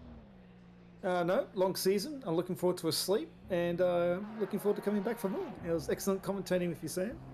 And thanks again to Ben for the excellent broadcast. It's been a pleasure. Absolute pleasure. Season 21 in the bag. We're going to do it all again. Obviously, we've got our Enduro coming up that is not too many weeks away, and then our regular Sprint Series will kick off again. It's been a pleasure and an honour to call the last 10 races with yourself, Damo. Not to mention the great and powerful Benny Hignett on the cameras. And to all our viewers, thanks for watching. I hope you enjoyed, and I can't wait to see you back next season. Good luck. Good night. See ya. Good night, everybody. Bye.